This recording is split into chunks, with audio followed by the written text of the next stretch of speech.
Super Bowl. You know, I could see it. Oh, I'm sorry. No, they're getting bounced. If they're not, no, wait, when? We'll talk about Right that. now, they're getting bounced on Yeah, what's Sunday. the time frame here? Tomorrow, or not tomorrow, Saturday. Yeah. Oh yeah, it's gonna be a snow game, maybe. Oh my God. No, I don't think so. We're getting Winter Mile Soldier High. Allen. if we have a snow game, that just makes it more likely that That's the what I just Broncos said. Yeah, win that. Winter Soldier Allen's coming out during the summer. He's Superman. Bro, we have, they have snow in Buffalo. I'm like, I'm not from there, but the Bills, they play all the time.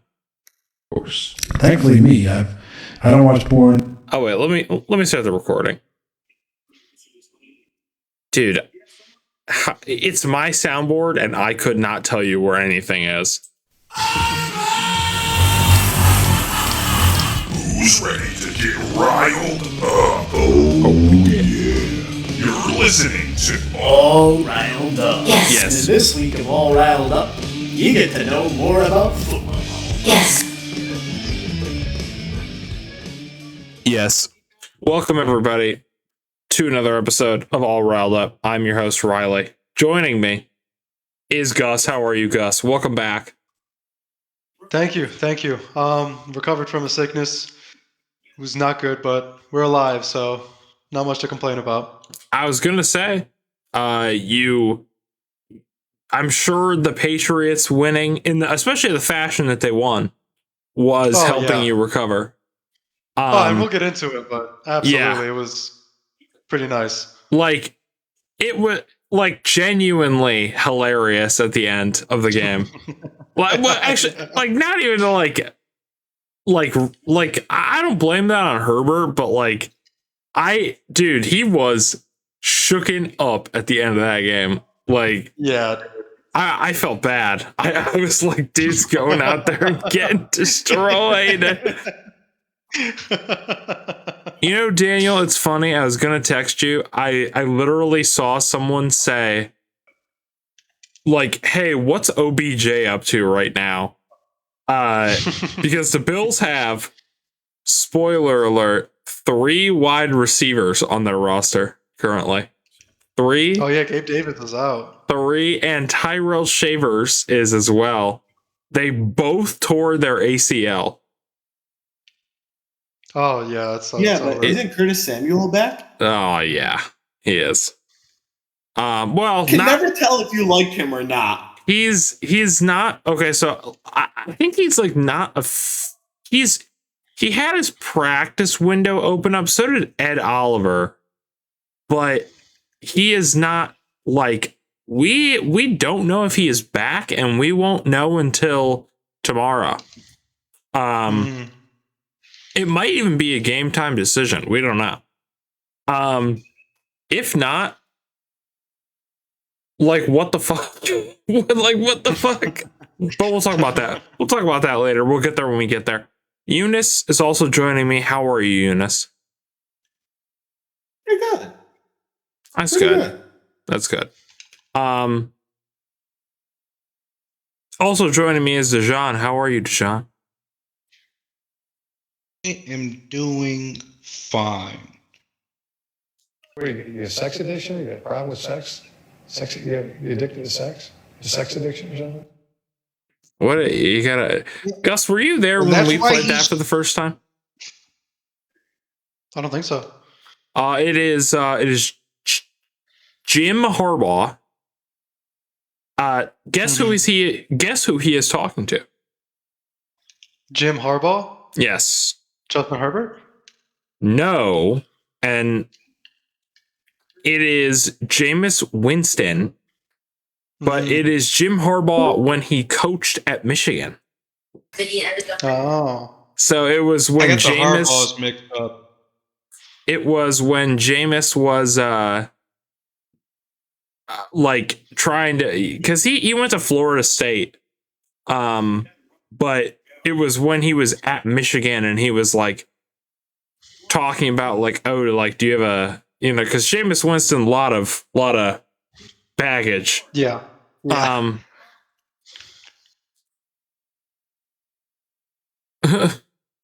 What if Stroud put up a front just to make people think they were doing bad? Then not only did he convince everyone in that stadium, he even convinced me himself too. in the coach. Yeah. Because, god damn. Dude. And also, Malik is here now, and Samer will be here shortly. Malik, how are you?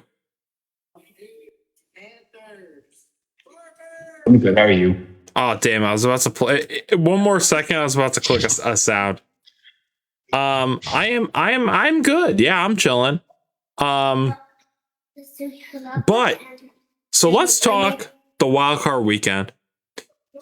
We'll do the news after, and some of these games I will speed through, and some of them we can talk about more in depth. It depends on what you guys want. If you guys want to talk more about a game, just shout out whatever you want to say. Yeah. As usual. We'll go in chronological order as well, starting with Rams versus Panthers, which was pretty interesting. I had a funny meme that went with this, but I forgot to send it to you guys. It was...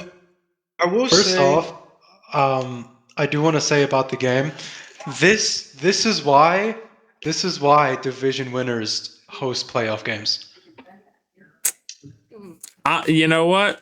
That's true. It was a spectacle, dude. It was awesome. Like that actually was a good game. Is the worst part. I mean, I can't find they were playing with house money, bro. You know what I mean? Literally. It was such a fun watch. I can't find it. Oh wait, I found it. Okay, I'm gonna put it in yelling hour. And it's Bryce Young, and it says, "I had y'all shook though." I've seen that.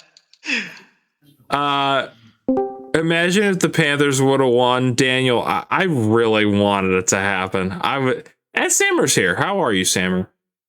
I think during that game I could see them winning. At a certain point I was like, it is gonna happen. This is insane. But they really put up a good effort. They did. I could be wrong, but 4 amazing games back to back. Yeah, I think so. Like, yeah, honestly, a lot of the games were really good to watch. Besides, maybe the Steelers game. I would say that was the only. That one was funny, not necessarily. It was entertaining, and then it kind of started getting to the point where it was just sad. Yeah. I actually enjoyed watching the Patriots Chargers, but I thought it was a tad boring once you knew, the Chargers are not winning. Yeah, it was over for a while, but it just some defensive turnovers for the Chargers kept them in it. I was gonna say, I said 4, baby. I think the final, I would give them the final 5 minutes was where I was sort of checked out. Which but I thought the game was over by that point. Yeah, at that point I was like, damn. So yeah, I mean, good. The Rams, I mean, they look and Drewski is here, so the party can really start. Emeka Egbigboo. Wait, I'm never ready. Emeka Egbigboo. Emeka Egbigboo. The way he says it is so funny. I know, man. Oh wait, we got a new one, Drewski. We got. I go to hell. That's what we saw. We saw Charlie Kirk catch 8 receptions for 144 yards. Yeah. We saw.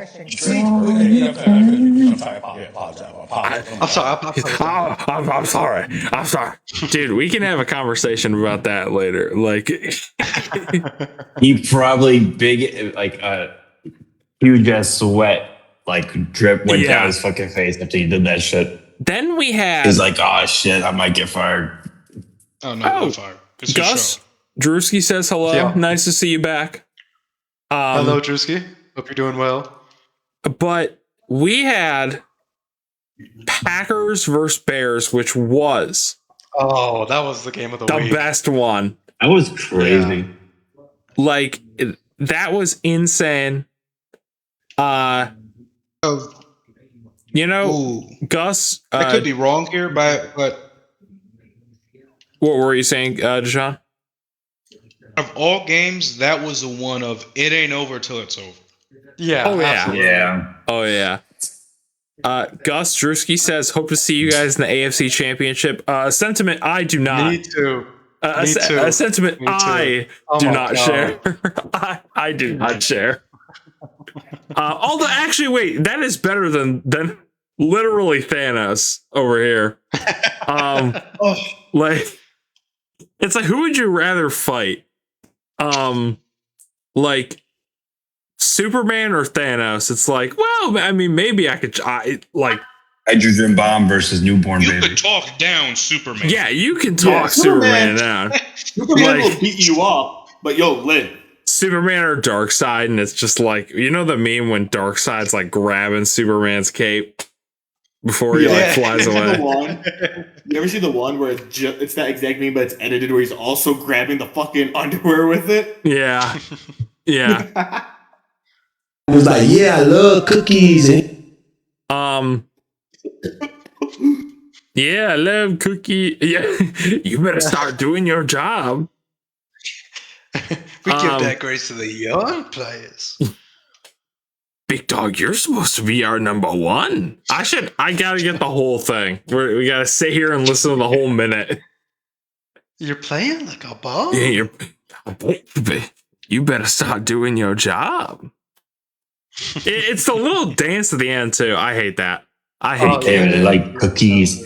When I was watching that Bills game, every time I saw Keon Coleman, I would immediately just start. It's the day I like cookies. I would immediately start to. I saw Bo Picks mentioned in chat. I had to respond. W Bo Picks. No, I can't make fun of him. Not yet, anyway. But so the Bears get demolished. It was 21-3 at halftime. And then they pull off the insane.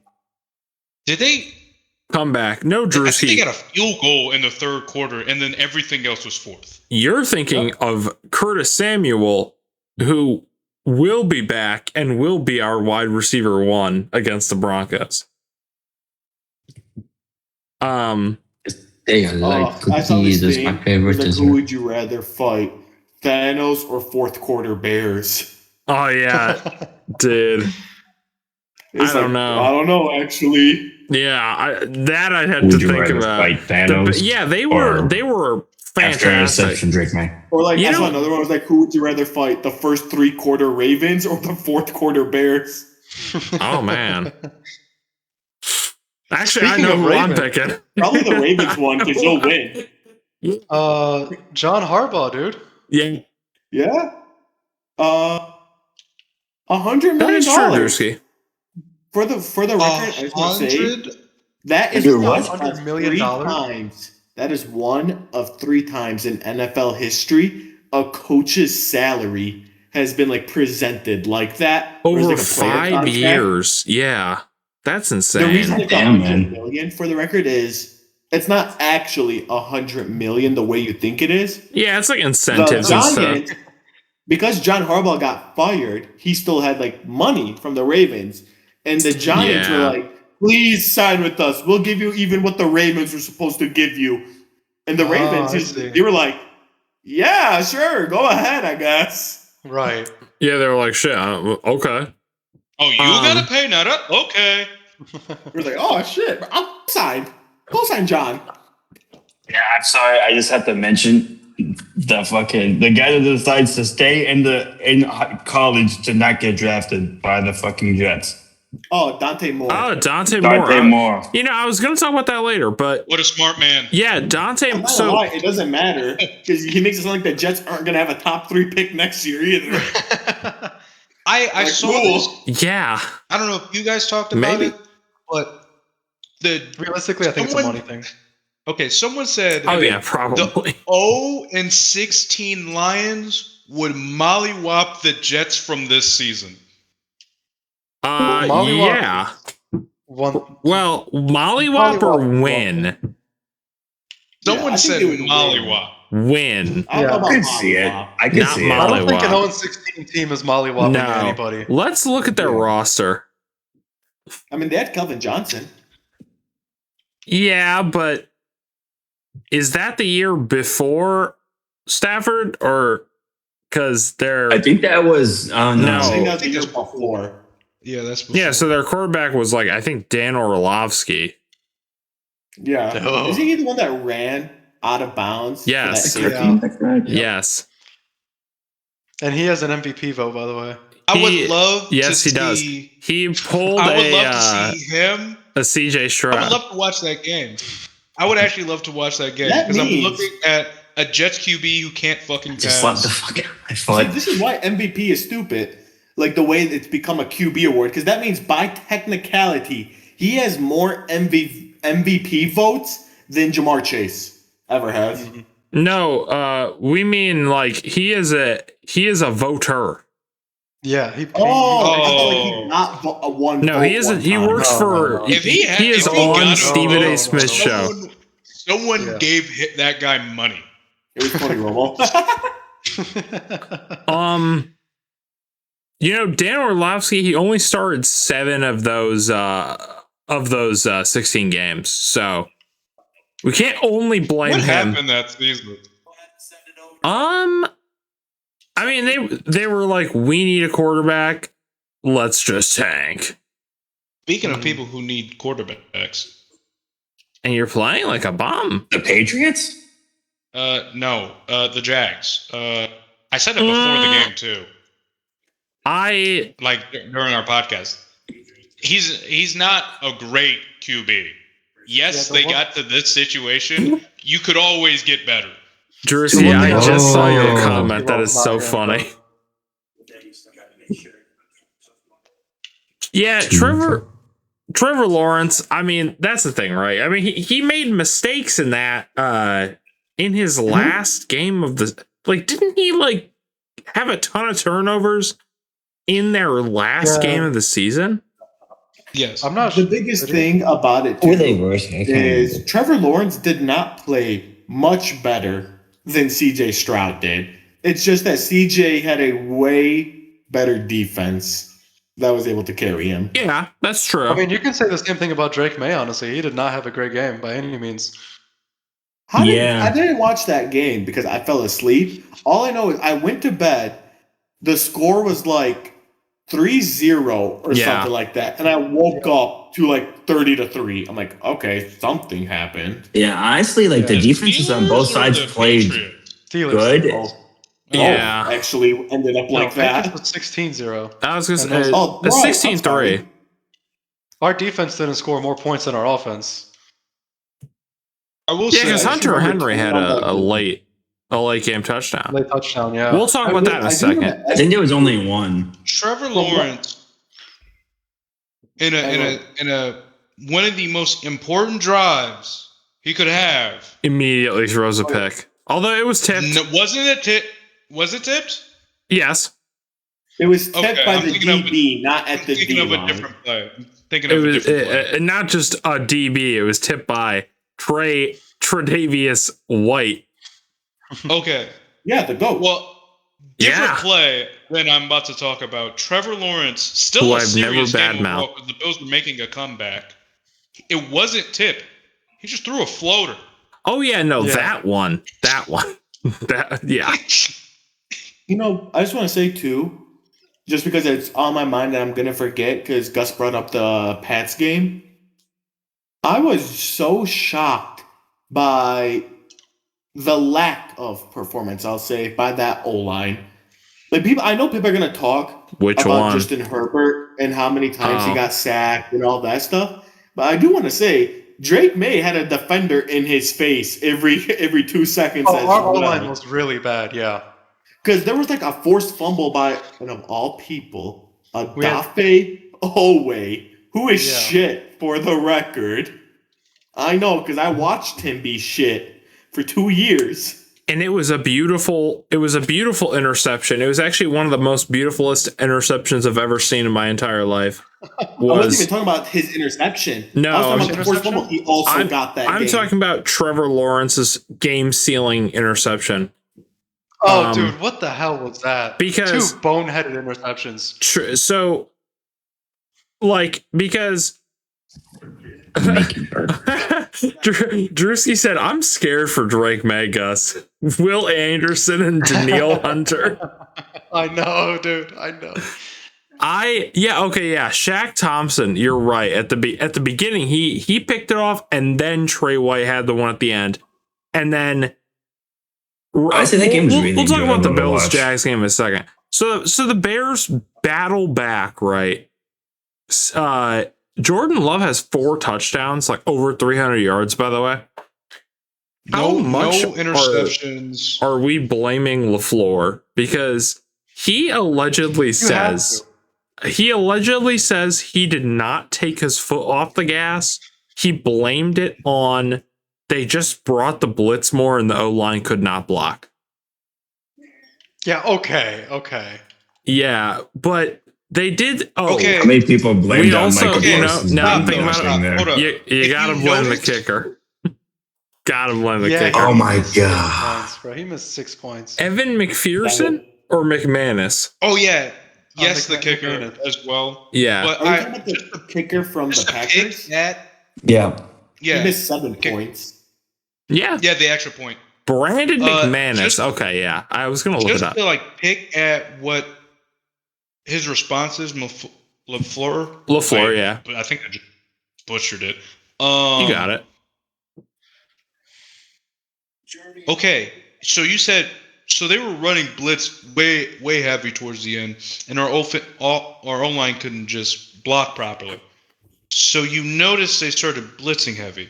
You know there are plays to counter blitz, right? Or you could bring on a 6-0 lineman. I mean, I know, like you're, like if you're going to use that as an excuse, as a coach, you should understand. People are like, well, "Don't you pick the plays? Don't you notice this on the field and say, let me counteract this?" Not, "Oh, they're going to keep blitzing us. O-line, please just hold out." That's insane. Mm-hmm. That is the 7th time the Bears have won trailing in the 4th quarter. It's insane, dude. Yeah. And, until the Pats game, every team that was up at the 2-minute warning lost. Mm-hmm. And it was, but that Bears game, it's funny because I started watching it and then I had to stop. And then I came back and I was like, damn, Packers are blowing them out. Maybe I shouldn't even watch the rest of this. So I came back a little bit later. I'm like, oh, they're starting to make a little bit of a comeback. Then I come back later. I'm like, they're only down by 3 points. It was insane. What happened? You're telling me. So then I'm like, I'm going to watch the rest of this. And it was insane. It was to the point where I don't want to say we knew it was over, but we asked Sammer, who was streaming it for us, to start playing a country game so we could get all the countries in the world and just list them off while the game was just going in the background. Mm-hmm. That's how, at least to me, how done we were with the game. Like, okay, Bears lost. Let's do this quiz for countries over here. Literally tuned back in. It's like, wait a minute, they're doing something. I literally was like, oh, like that sucks that my prediction was wrong.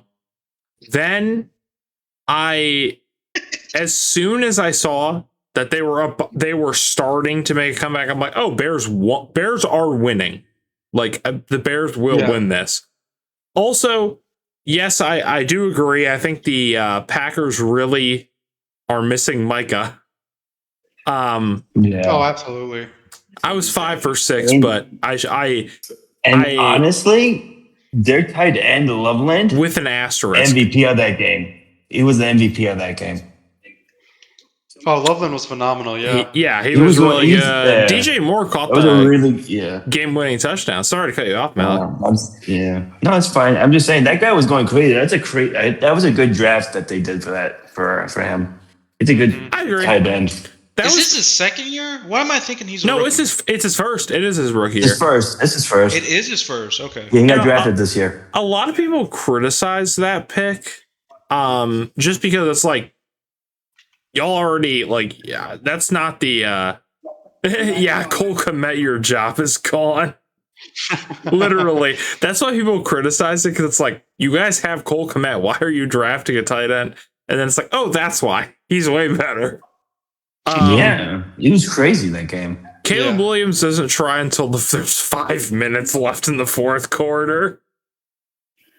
It's like, I remember when the Bills beat the Ravens, there was I saw a meme where it was like Josh Allen when he's down by 50 and there's 1 minute left. He's like, what do you want me to do with the other 55 seconds? It's like that's what that reminded me of. That was a division game? I thought that was week 1.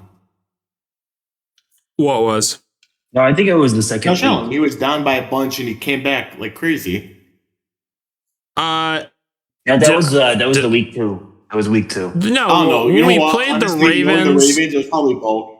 It was probably both. Ravens, it was week 1, but then it has happened like the Ravens game was week 1. I don't know what I said. I'll be honest with you, so I can't correct myself for whatever I just said. But who wins? That's what the Super Bowl is. Yeah, no, I figured out do. the Super Bowl. It's Bills versus Bears. The score's gonna be 0-0 until the fourth last quarter minute starts, and now the Super Bowl starts. They did it against the Bengals, and okay, so that's why I knew the Ravens game was week 1. Trust me, I would never forget.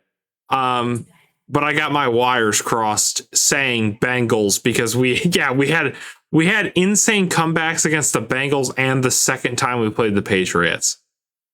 I still remember that Benford. And I think there was one more. Dude, I screamed. That was awesome.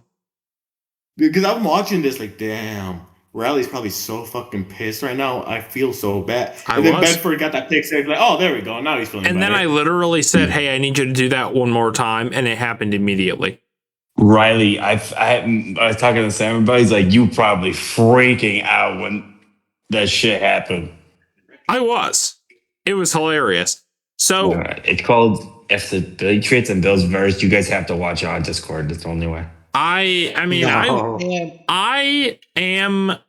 If the that was a bad idea. I want to watch the AFC Championship on Discord no matter what. If it is Bills Patriots, I wouldn't expect Gus to be there. I feel like we have to make it. We both are watching it. We both are the same type of person, and because we talked about it over text. Yeah. He'll probably join if the Patriots are winning, and he won't join if the Bills are winning. That's the only way he'll join. Yeah, if it's like a blowout. If it's a blowout, leaving the call, depending who's up. Dude. Like, oh, guys, that's it for me. Come on in, Gus. Yeah, no, well, you'll just see me with start tying. So and then as soon as like the Bills get up, oh, well, sorry, guys, gotta go again. It's over. Bills, Jags, right? So I picked the Jags, right? And I did genuinely think they were going to win the Super Bowl this year. Wait, hold on. I genuinely believe that the Jaguars have a chance. Let's talk about next year. Super Bowl. No, I was just kidding, Drewski. I had to play the clip of Dijon, right? So here's what happened, right? I'm like, it's the Jags. I genuinely thought, okay, we lose. We have no wide receivers. I did not believe. Okay. And then I texted Eunice at 11 a.m. because I found out the morning of that my grandma passed away. And I was like, we're winning. We are 100% winning. I now believe we are winning. And I was like, I'm going to text Eunice. And I'm like, I think, and I screenshotted it. I said, I now believe we will win by 3. And we won by 3. And it was hilarious. Riley found how to make sure the Bills win, he has to be unlucky. Yep. Literally, that is true. Because there's a balance. Exactly. Because I was like, two bad things do not happen in the same day, is my logic. Because on Thursday, I was talking to my mom, and she was like, yeah, Graham's probably going to die in a couple of days. I'm like, okay. And I got the helmet that I was talking about, and the signed helmet was Thurman Thomas. I'm like, man, when bad things happen, I have good luck. So exactly, Eunice is right. My suffering is directly correlated to the Bills. The funniest part of it all is I don't know what changed in Riley, but recently, the last couple of weeks, he's been responding to my messages during Bills games. It's because I keep forgetting to mute Eunice, and then I feel bad. I'm like, well, I've seen it. I'm gonna answer. Because all I ever ask him is like whether the Bills are up or not. I don't care. I just text him like, "Hey man, halftime report." Because Riley used to text the group chat, "Hey guys, halftime report." I can't bring myself to. Me and D Sammer sometimes call him. Or like, "Hey Riley, I know you don't want to answer, so it's cool if you ignore me, but just out of curiosity, halftime report." And he sent me a picture of, I don't know, when you guys play Madden, you know how it's like risk of injury, and then like they'll highlight the body part red. The whole thing was red. He sent it to me. I literally was like, oh my god. Yeah, because Josh Allen was in the medical tent like 13 times in the first half of that game. You know what, Drewski? Just put it in your closet somewhere where you won't even think about it for the rest of the season, and we're good. But yeah, I was like, no, I think we can squeak it out, right? Mm-hmm. And yeah, Josh Allen got hurt so much. He already had a foot injury.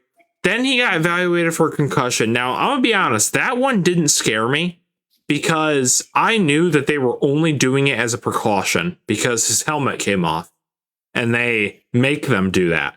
But Joe Brady in his finest, I hope the Ravens hire him as a head coach. Ravens or somehow Dolphins. But I think the Dolphins know that it would be a stupid idea. He called a QB scramble on 3rd and 6. And I was like, oh my God, what a boneheaded decision with someone who's playing with a fucked up foot. Like, am I wrong? Am I crazy? I was so angry when I saw that. And then, yeah, Josh Allen, he was throwing the ball and he got his finger. I like Riley when he's angry. What did you say, Malik? So you won't like me when I'm angry, but no, you won't will like not. Riley when he's angry. No, you will not. You will not let. I Mika Ekpegbo. Mika Ekpegbo. The only way to calm down Riley. So Josh gets his finger like lodge. He like hits it on whoever was in front of him. I think it was Spencer Brown. Not 100% sure. In front of him. That looked like it hurt, but I thought it was fine. Now the knee thing, I was like, oh my God, he is done. Like that is gross. Apparently not. Yeah, I was thinking the same thing, Drewski. I was like, I let him gaslight me into thinking that he genuinely was saving shit for the playoffs because it actually looked like this actually looked worse. Like it was so bad. His play calling, it's so bad. Like I actually like I will celebrate when he's not on this team, but I might have to pour one out for whatever poor sucker of a franchise lets him be a head coach. Like genuinely. There was one thing that did happen in that Bills game that I found so funny. What? And the refs were horrible, by the way. It was that almost touchdown push where like they picked up Josh Allen and like dragged him for like 9 yards to get that touchdown, and they were calling it up because he was down a yard short. Okay, and I'm saying that, like, that was crazy right now. Why are you dragging him against the ground? My question is, right. So, yes, that's another thing I want to say first. So many wide receiver screens on, like, and yes, I was thinking the exact same thing, Drewski. If Ty Johnson were here, he would be the one catching these. Like, oh yeah, was instantly what I thought. But like, why? What did Joe Brady's mom ingest when she was pregnant with him? Like, I actually feel bad for him because, like, if you put him like in a high school football field and we're like, can you call a game as the head coach? Man would shit his pants. He couldn't do it. Was Joe Brady ever a college football coach? Oh, because yes, he was. In college football, not a head coach. Okay. For college football teams, fun fact for anyone watching, if you're not a power school, like you're D2 or D3, over 70% of your passes are screens. Joe Brady was the passing game coordinator, and so that's why he's on the team. Okay. You see, it's starting to make sense. What school? No. It's not the school, although I'm sure that contributes to why he is working in the NFL.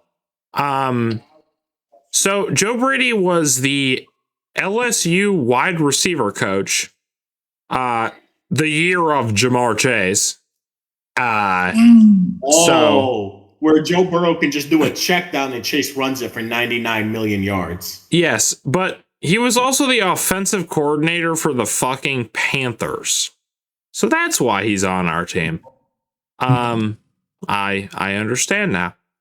2020 to 2021. Yeah, Burrow, Chase, and Justin Jefferson carried Joe Brady to a job in the NFL. Fuck you, Joe Burrow. 2020 to 2021. So this is literally the year that they had the first overall pick. I was trying to think, what did he do that looked so appealing to the Buffalo owner, where he's like, that's the guy? No, I'll tell you why. Eunice, I've said this before. Where do you know? You don't know about the Carolina Panthers to Buffalo Bills pipeline. No, I do know about the Ravens to Chargers. Our head coach and our GM, Joe Brady, I have Joe Brady on the mind all the time. Sean McDermott was the defensive coordinator for the Carolina Panthers. And in the same year, I believe, this might not be 100% true, but in the same year that Brandon Beane and Sean McDermott came, they both were on the Panthers together. So Brandon Beane was like assistant GM, and Sean McDermott was their defensive coordinator. And if you really look into it, there is an actual thing where it's like, were you on the Panthers the same time as Sean McDermott? If yes, you are going to be a Buffalo Bill.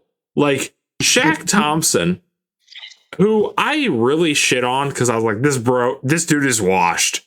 Like but okay, that was before he really started popping off this year, because he frankly, he was washed. Now all of a sudden he's playing crazy. Like he said we're not gonna let people run all over us, and I like made in my prediction video, I made it a huge thing where I was like, why would he ever say this? This is so stupid. And then he was right. And I was like, fuck. Damn it. Oh yeah. Oh my God. Xavier Legette on the Bills.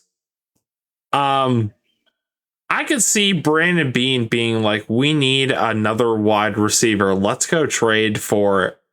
If Brandon Beane could, he would trade for Adam Thielen. He can't. He retired.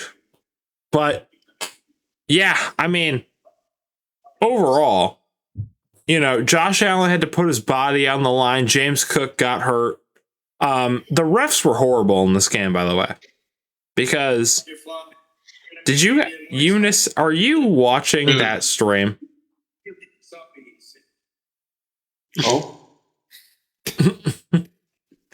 Oh, dude. Yeah, I will say, I think I texted you immediately when it happened for at least my Pirates stream.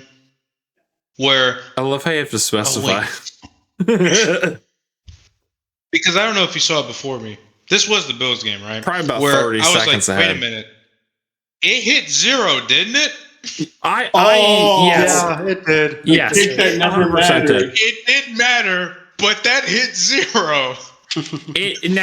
Ball don't lie. But this is true. But the refs do. It 100% hit 0. Now, to the refs' credit, while I think, and I am inclined to believe that Brandon Cooks caught that pass, I could at least see why you would think he did not. Because the only angle that really they were showing on the broadcast where you can see more than the main angle also had like 90% of his arm covering the ball, which I feel like you could argue like, okay, well, at the very bare minimum, there's not enough evidence to overturn it. But I would say that one was like, okay, you know what I mean? Like, whatever. Mm-hmm. But the rest of that, holy shit. Yeah, Cam Little can hit it from 70, but not 40. Like, apparently. I was so mad because I was like, like the rest were so bad in that game. Now, like, yeah, okay. The other thing too is I feel like I could be wrong here, so take a grain of salt. Mm-hmm. Any other type of game, the rest was like halftime. But since it was a playoff game, it didn't matter. But I think Vegas called in. Vegas called in. I mean, it took them so long to be like, he got it at the 0.9 second mark or something. Because shout out to Dylan. I saw you change your profile picture. Then it snapped. They said something like, well, the center's hand jerked. And I'm like, no. I thought that was ridiculous. Yeah. Genuinely, that was horrible. My rule of thumb is if it takes the refs more than 5 seconds to reach a call, they're rigging something. Also, yeah, the rules analyst, Dylan, so he has, he has more power than you could believe. Okay. Gus is in constant communication with certain men who pull strings behind the scenes.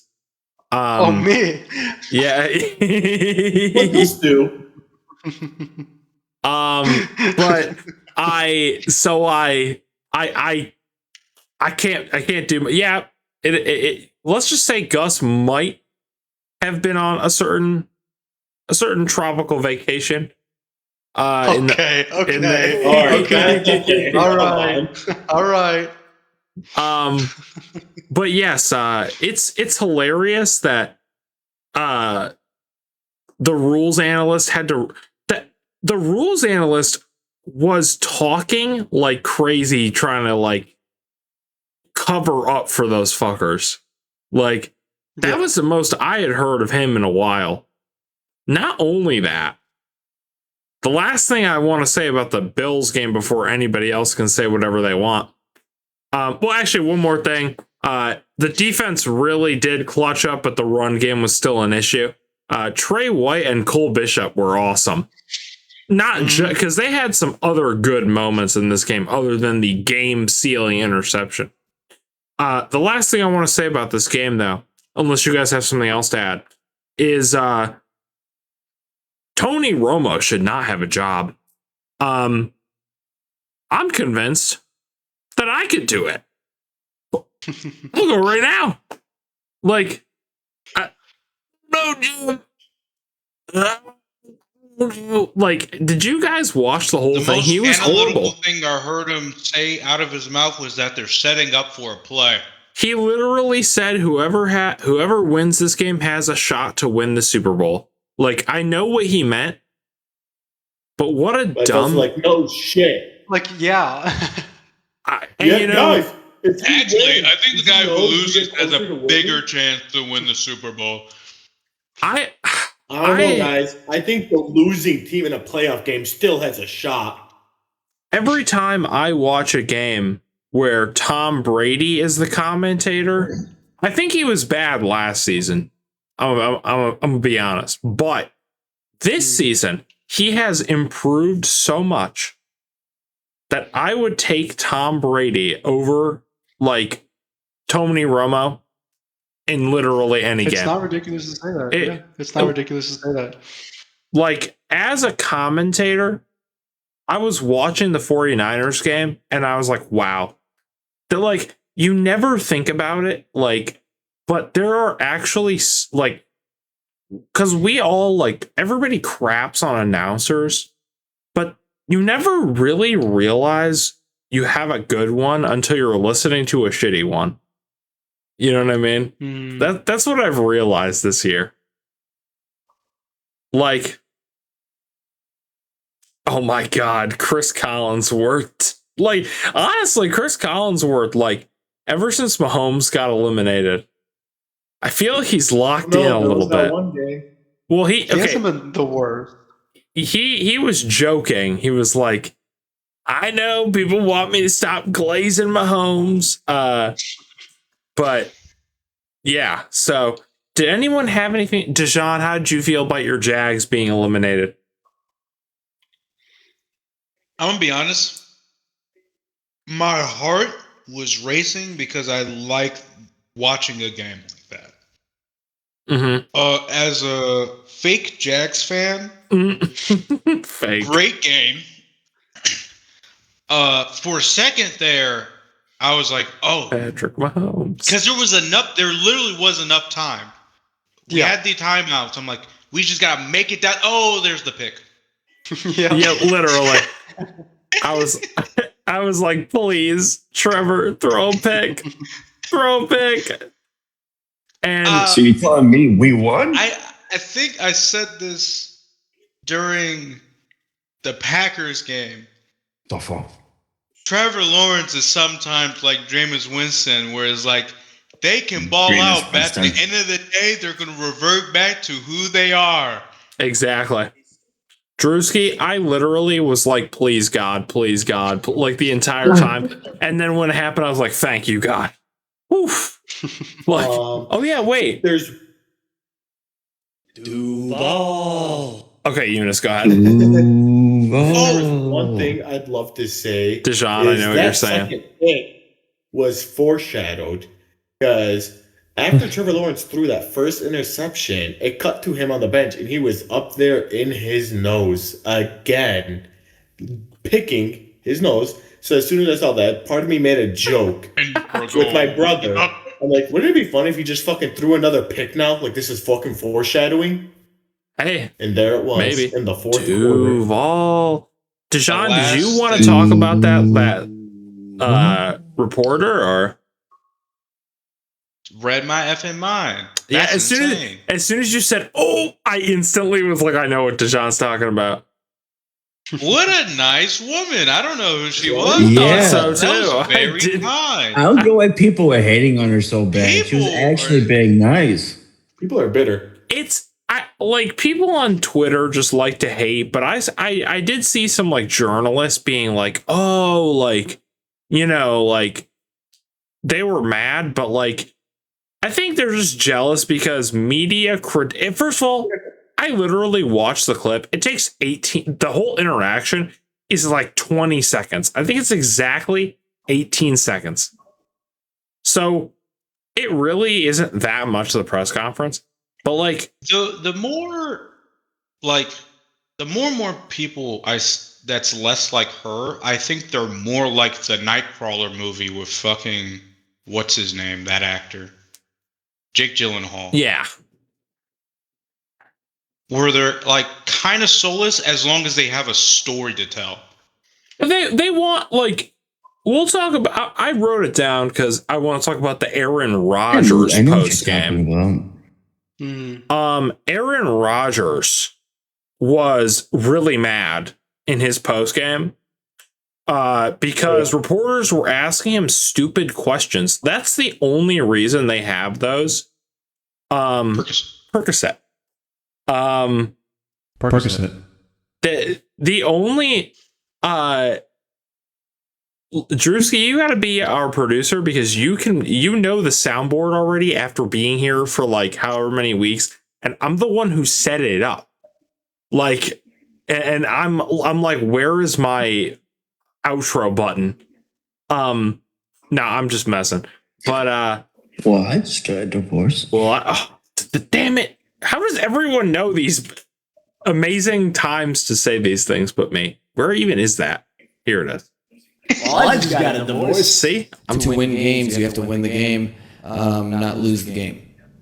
Now, one last thing that I remember. Jags fans talk so much shit, by the way. Like, I believe going into the game, it randomly did flip to where they were favored by 1 point. Like, right before the start of the game. But, like, I saw so many Jags fans on Twitter being such assholes. Like, again, everybody gets cocky, so it's like whatever. But I saw so many Jags fans just being like absolute assholes before the game, being like, oh, like we're gonna do this and like dog. Like I saw something in the pirating chat that I cannot say on this stream. Yeah. But I'm going to put it in yelling hour. You can continue talking. Okay. So at the end of the day, like I honestly, and you know, Drewski, I saw something similar on Twitter, and it's like, I don't like to do that because I don't like to jinx anything, but at the same time, like, while I personally didn't have faith we were going to win, until like literally right before the game started, you gotta like, there were so many Jags fans win the games, acting like they have won 6 straight Super Bowls. You know what I mean? Like, it's like, calm down, big dog. It's a lot of bandwagoners. A lot of bandwagoners. They're like, oh, they're doing good. Yeah. Like, okay, I'm bandwagon now. And then they lose and like, oh shit. Speaking of bandwagoners, 49ers Eagles. Wait, I gotta look at this. That is what I saw in the chat. I remember. Oh my god. That is what I saw in the chat. That is crazy. They had this outside of their stadium. Or sorry, outside of the visitor locker room, they had that posted up. Which I can almost guarantee that is not imitating. Yeah, intimidating. Well, no, the way that Liam Cohen says it is not correct. I'll tell you that. I was gonna say no. By 50 is insane. Yeah, by 50 is crazy. Because I like I said, I thought we'd lose by like 3. But so 49ers Eagles. Kevin Petula immediately fired, by the way. Before we do anything, before we say anything else, literally how the game went. Saquon up the middle. Saquon up in the middle. AJ Brown deep ball. Incomplete. He was 0-4, and 3 of those 4 were Mahomes. You know? But, and the other one was Deshaun Watson. In 2019. Yeah. AJ, bro, Saquon up the middle. AJ Brown did he didn't address the media, and I believe Nick Sirianni was like, they were getting into it on the sideline. Mm-hmm. I said this would happen. I said it would happen. Because another thing is, if he kept to himself like Saquon, at least media wise, it wouldn't be that big. It would be big because it's still a playoff game, but it wouldn't be that big a deal. You was already talking shit. You gotta, you gotta own that bit. But like, I don't remember if Gus was there while we were watching the Eagles or 49ers game. I know DJ and Malik were. I was so insufferable that whole game, because throughout that whole game, all 3 hours, I was quoting Shaquan up the middle, Shaquan up the middle. Yeah, you were. Yeah, that was really funny. Jalen Hurts played like an absolute bum. Like, yeah. To be fair, AJ Brown dropped. And this guy got a Super Bowl ring. True. Yes. Last year we're relying on Barkley. This year trying to rely on AJ Brown and could not commit. Yeah, I like we were talking about before. Like, their OC is just bad, and he might stay with the organization. Fired? Yes, he was. It's funny. They're like, they fired him, but they said he might stick around in the organization as something else. Like demoting him into like the passing game coordinator. Janitor. Yes, I believe janitor. I believe it's Kevin Petula. You bring motivation to future OCs. We're gonna hang you in the locker room. Dude, this is what happens to you. Do not. We are gonna have one of those soon. Jalen Hurts got carried. Jalen Hurts did get carried. He played good in the Super Bowl, and then everything. But Jalen Hurts didn't even have that OC. I don't even remember who it was. Yeah. It was somebody else. Gosh, I think he got a head coaching job too. Fuck, I'll have to look it up. 2024 Eagles OC.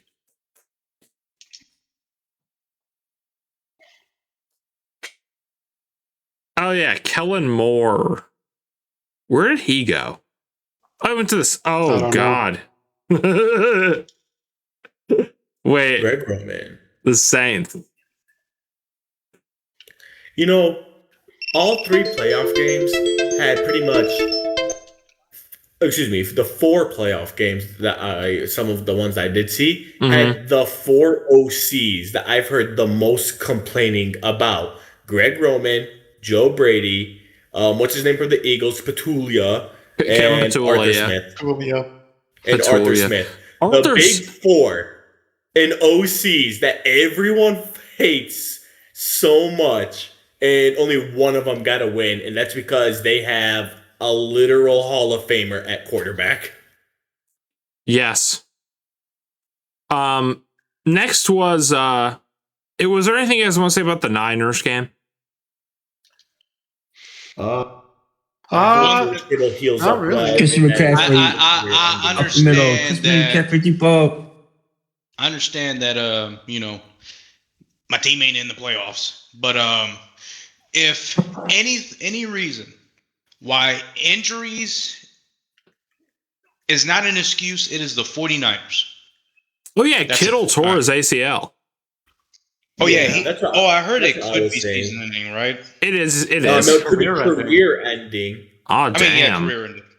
That's what they said. He had surgery already. Season. Yeah, that was quick. The only reason they say career ending is because he's already 30. Yeah.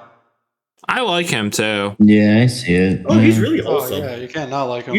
Honestly, before I got into football, I am shocked how wholesome a lot of players are, And then someone told me, I think it was actually you, Riley. It's like, yeah, they get all their aggression out on the field. They have CTE. They wait 20 years. They killed 2 people.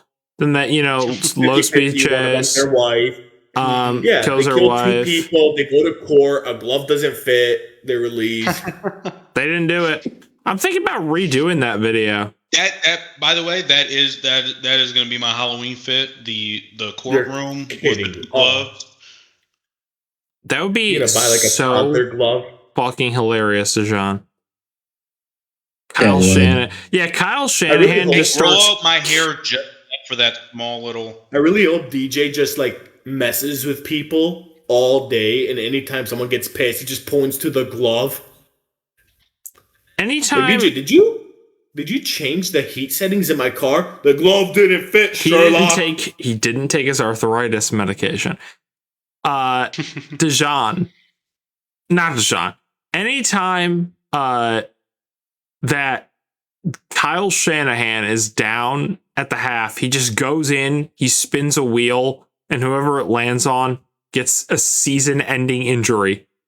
But it powers up Christian McCaffrey. Stronger. I forgot to mention. It was after Kittle went down, Christian McCaffrey then got 2 touchdowns. Yeah, literally. He's like, I saw this one post that was really funny.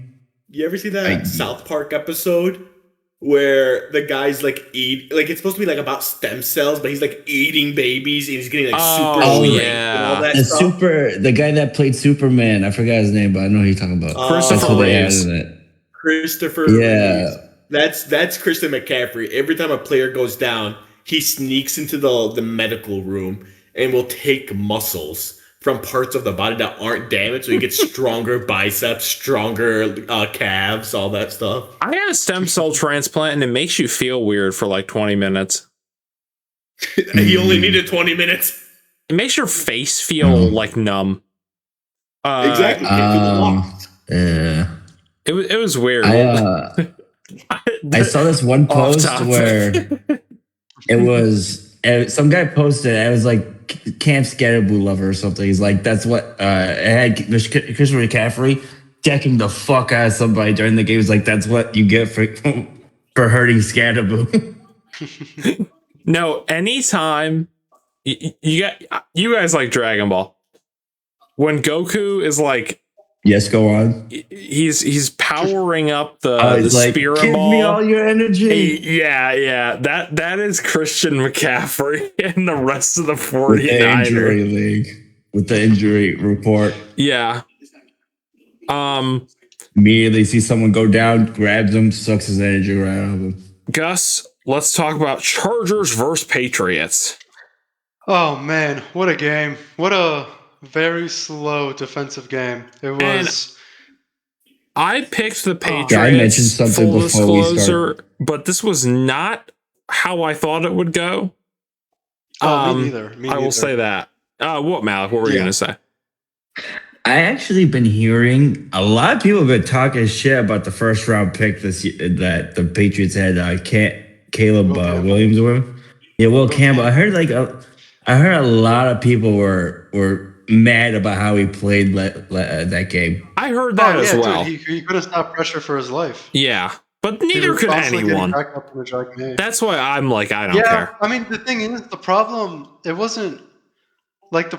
with our 2 rookie linemen in Will Campbell and I think his name is Jared Wilson. I think his name is, but both of them were struggling like the entire night. It was just so many pressures. Forced 2 fumbles from Drake May, and it was a really rough start to the game. But I mean, they didn't really clean up their act towards the end. But I mean, in that second half, Drake May played nearly perfectly. I think he went 11 for 14 and 150 something yards. So he definitely overcame the pressure, but the problem is still very prominent. And with two strong edge rushers in the Texans, it's gonna be a very scary battle coming up. But I mean, our defense was absolutely lights out. I don't have anything negative to say about our defense at all. It was such a fun watch, dude. Justin Herbert got massacred. I feel so bad. He pulled the dude. Like there was one point where like at the end of the game he is 11 QB hits. That's crazy. At the end of the game, like you could tell he was obviously just forcing shit to see like what would stick, and he gets tackled, and it was one where he's not injured, but he's very obviously it is finally hit the point where he is like, I am so tired of being hit all the time. You know what I mean? Like Josh Allen had something similar happen in the Texans game where I knew he wasn't like permanently injured, but he was hurting, you know? But I feel so bad for Drake May. I'm looking at their stats during the game. I mean, like Justin Herbert 19 for 31, 159 yards. Justin Herbert also was their leading rusher. 57 yards. And dude, that's that Milton Williams effect right there. We absolutely shut down the run game. As soon as he comes back, the run game is non-existent for opposing teams. It was his impact was definitely noticeable. He had that game-sealing sack as well. But I mean, as bad as I feel, he was phenomenal. And as bad as I feel for Justin Herbert, at the same time, you have to start blaming him at some point. Like Drake, he got sacked 6 times. Drake May got sacked 5 times, and look at the difference in how they both played. You know what I mean? He let it get to him completely. He couldn't figure out what the defense was doing at all. We were pressuring them a lot. I saw a lot of blitzes that game, and they just had absolutely no answers. It was really bad play calling. The one time they finally had the defense on the backfield, during the final 10 minutes, I think it was their drive during the 8-minute mark, the Chargers drive. They had our defense on the back heel. They were moving the ball pretty well. And Jim Harbaugh had the genius idea to substitute some of his players. I think it was around the 5-minute mark. He had the genius idea to substitute some of his players. And I saw the funniest thing in the world. I saw 4 defensive linemen walk up to the field, and I saw everybody we had lined up in front leave the field. It's just absolutely killed the clock. We got our best guys back in, and it was just a boneheaded move. You know what I mean? Yeah, your guys are tired, but you were the one moving the ball. And then as soon as he allowed us to substitute, their drive just died on the spot. Right, I do have to head out, guys. Be safe. Take care. Take care, Eunice. Sorry we could not get to the things we were going to talk about the Ravens. It's fine. It's fine. All I wanted to say is, goddamn, the owner's a freaking savage. The way he was answering questions. Literally, it was hilarious. All right, peace out, y'all. Be safe, bro. Kate Cunningham playing like a bum tonight. 6 points. Oh, jeez. I'm so sorry. I saw he was shredding on Twitter. I was like, did he get hurt? Please tell me now. Right. But yeah, I mean, for Drake May's first playoff game, I can't really knock him too hard, but they won. Definitely seemed to get over the jitters. He played pretty well in that second half. It was proud to see a win from them. Proud to see the defense do so good, and it's a part of why I think that Texans game isn't so clear cut. But we'll get to that later. But yeah, good game from our defense. Yeah.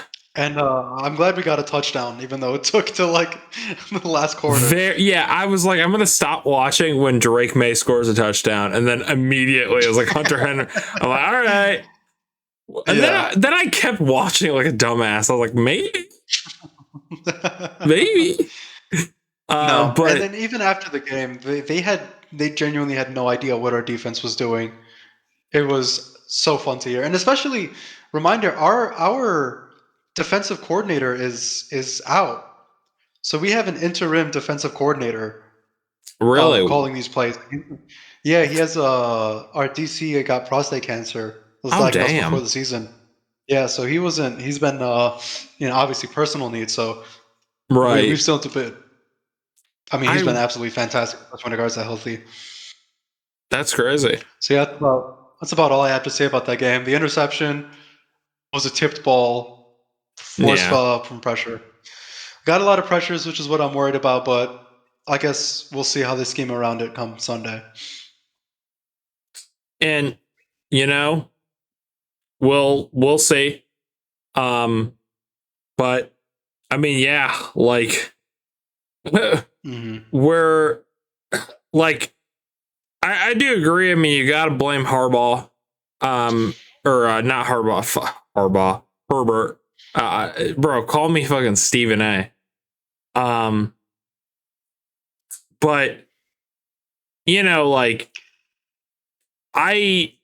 the Chargers as an organ, like they have a lot of things to really look at. Did they fire their O-line coach or like their offensive coordinator or something? Who did? The Chargers. Yeah, okay. I'm not sure. I think they did fire their OC. They fired their OC. But yeah, you're right, Drewski. I mean, partially it's injuries, but this is also like, their O-line coach. Okay. Partially like it's injuries, and also this is who the Chargers are. You know what I mean? So it's hard to sit there and be like, no, like we, at the end of the day, we don't know what would have happened if Joe Alt doesn't get injured, right? If all these other injuries don't happen, like, would the result have been the same? Probably not, but I don't know if I would pick the Chargers, Right. I still wouldn't, because I did pick the Patriots. So, but it was, I still found that game enjoyable until, like I said, towards the end. Speaking of mostly unenjoyable, Texans Steelers, man. I was having a good time, and then it was just Rodgers was pissed, dude. Like, and I mean, that brings me to the next piece of news, but we'll talk about this game. I mean, there isn't really much to say other than, like, I guess that's what we saw. We saw Charlie Kirk catch 8 receptions for 144 yards. Yeah. We saw I'm sorry, apologize. Oh my God. And I know I'm sorry. Oh my God. And I know that the fucking, yeah. I love the way that you can, I already talked about this like off stream. In that clip, you can hear a guy go, oh yeah, like when he says Charlie Kirk, not Christian Kirk. When it's like, like, are you a dumbass? Like, you didn't know that was the mistake either? Yeah, right. Rodgers. I think he was just going with the flow and said, yeah. Or he might have just thought, like, whatever, like, don't correct him because he knows who he's talking about. I was going to say, it's Stephen A. Smith. One of the things $40 million a year, by the way. I think like around week 4 or something, like when he was looking to hire someone else to be a co-host, and like he listed out what they need to do, and one of them was kind of like a don't talk back thing. Yeah. He was probably like, I don't want to get fired. Shit. So, yeah, I mean, the Texans defense was insane. CJ Stroud was garbage. Like, straight up horrible. The Steelers defense, I have been shitting on them. I don't know if it was just CJ Stroud played like a bum, or like just that the Steelers defense decided to lock in. But let's see. 2 fumbles lost and an interception. Just brutal. From the Texans. But the Steelers played a horrible game as well. Mm-hmm. And I mean, again, like they were stat padding at the end. But yeah, he did fumble the ball 5 times, which was crazy. Yeah. And so like at the end of the day, like, and Nico Collins is done, right? Like, yeah. At least if they survive, if they move on to the championship round, he might be able to come back, but it's looking highly unlikely he'll be back for the Pats game. I was gonna say, because I don't think he's practiced today. Yeah. On the other hand, Gonzo was also out for concussion protocol, but he was in a non-contact jersey, so right. It looks like we'll have It looks like the Nico Collins and Gonzalez matchup won't be there, but we'll have Gonzo, and Damn. we're gonna lock down Charlie Kirk if he's in there. Yeah. I'm sorry. I'm sorry. Yeah, Nico Collins already ruled out. Oh yeah. So, like now the Texans offense. It's like they have played good games in the past, but they also we constantly criticize them for just being not very good. You know. Yeah. And I mean, the Steelers were bad too, so it's like whatever. Yeah. And yeah, the thing is with the Texans, their O-line is bad as it's ever been, and CJ Stroud is just not him. Yeah, I agree. But Woody Marks had a pretty good game though. I was looking at his stats before this. Mm-hmm. Over 100 yards, insane. Yeah. That one I did turn off early. Although I did like the first thing I did was check the score when I woke up, and I was like, they put up 30. Holy shit. Yeah. But Aaron Rodgers possibly ends his career on a pick 6. Mm-hmm. Which is 50 yards. Funny. He was very Kinda frustrated. Sad. The offense could not do anything. The entire team was frustrated. My question for you guys is, do you think Rodgers has played himself into one more year, or is he done? I think he's done. I mean, I don't think he, especially with Tomlin gone, I don't see him coming back another year for the Steelers. For sure. And thinking, like, I'm trying to think where he would go that would need kind of like a bridge quarterback, and I don't see him as a top option for any team. Really. Yeah, I think it's just time for the retire. Yeah. Go to the Lions and do ayahuasca all day. I think the Vikings might be his best shot, but even then, I don't think O'Connell's ready to give up on McCarthy. I don't think JJ McCarthy is starting from what I heard. Next year, I'm sure he will be. Yeah, I think so, because he was let back to the Jets. Yeah, I mean, who else do they have? They have Brosmer and Carson Wentz. He's starting. Yeah, I've been saying it this entire season. His old ass needs to go back to the mountains, get high or some shit, and just leave the NFL alone. Maybe it sucks, we'll finally witness his wife. Yeah, I hope so. His wife. Yeah. All I'm saying is Devontae Adams, man. Never like you never see them in a room together. Yeah. You never see Aaron Rodgers' wife and Devontae Adams in the same room at the same time. Mm-hmm. I mean, Devontae, he took an awfully long time to recover from that hamstring. I wonder what he was really doing. He didn't playing football.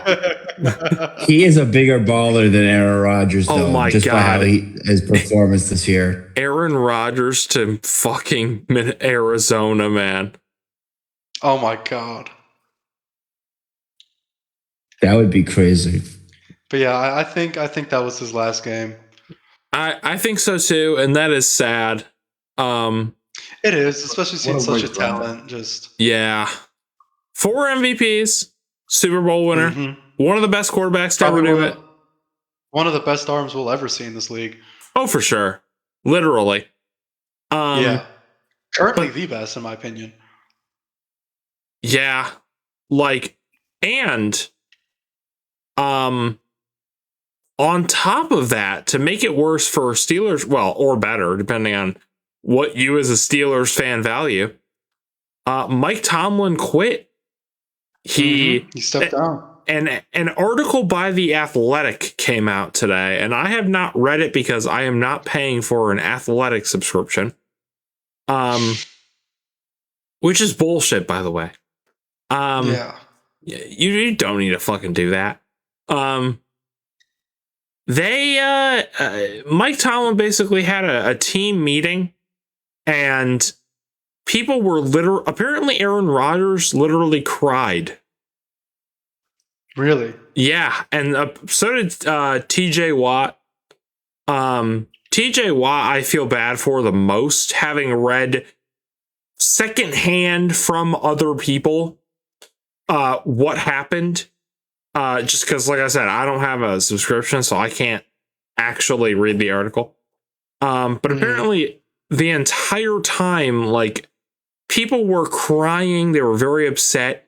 And TJ Watt was literally under his breath, saying no, no, no, no, the entire time, because Mike Tomlin gave this big speech where he was like, "Hey, I think it's time for me to step down." And could you blame him? I mean, that's the thing. Do you guys think if they had lost, okay, they beat the Ravens. If they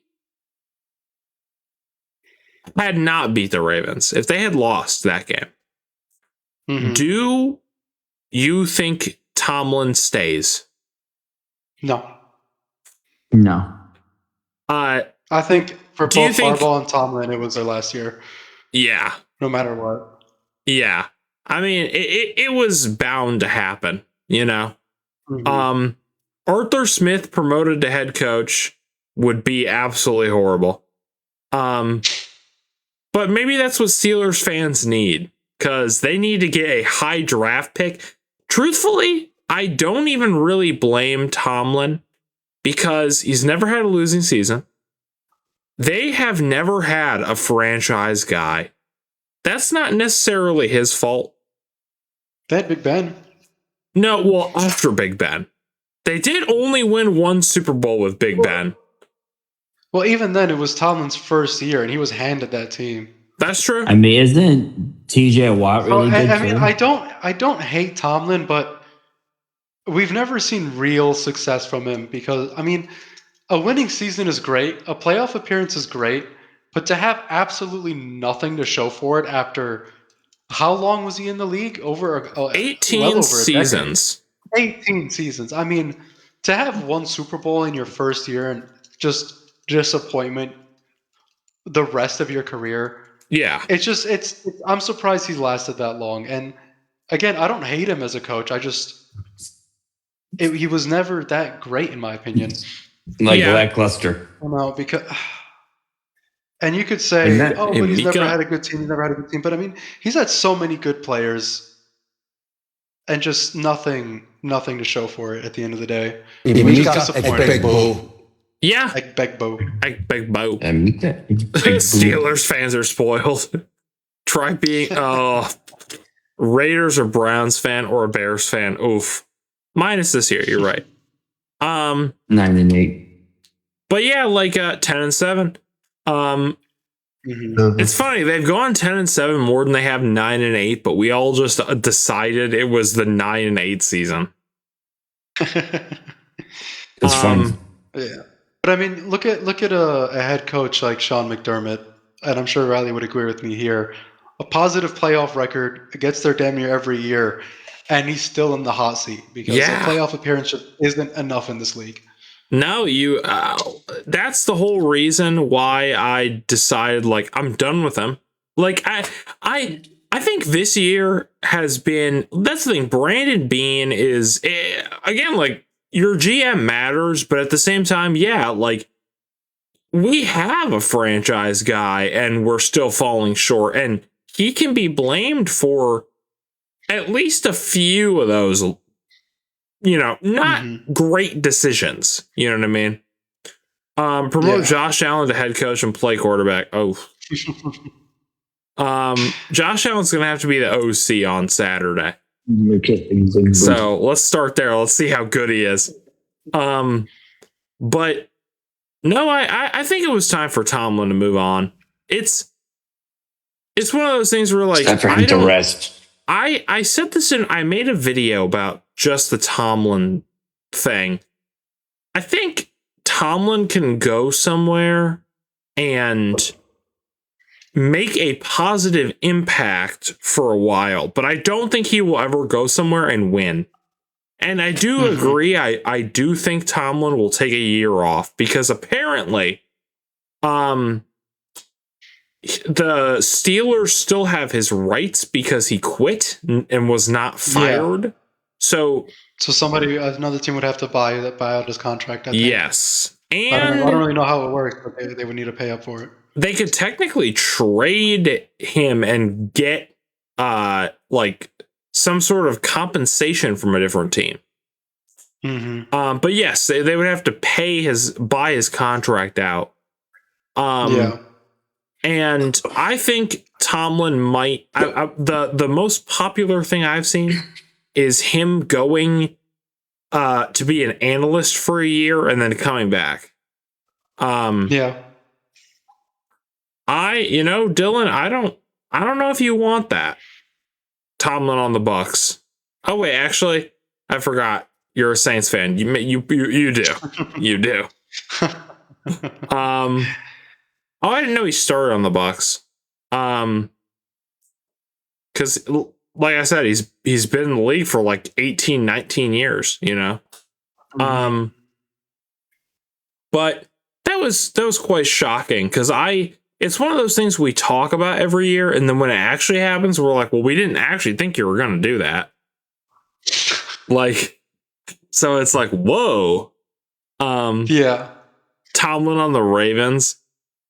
That would be so funny.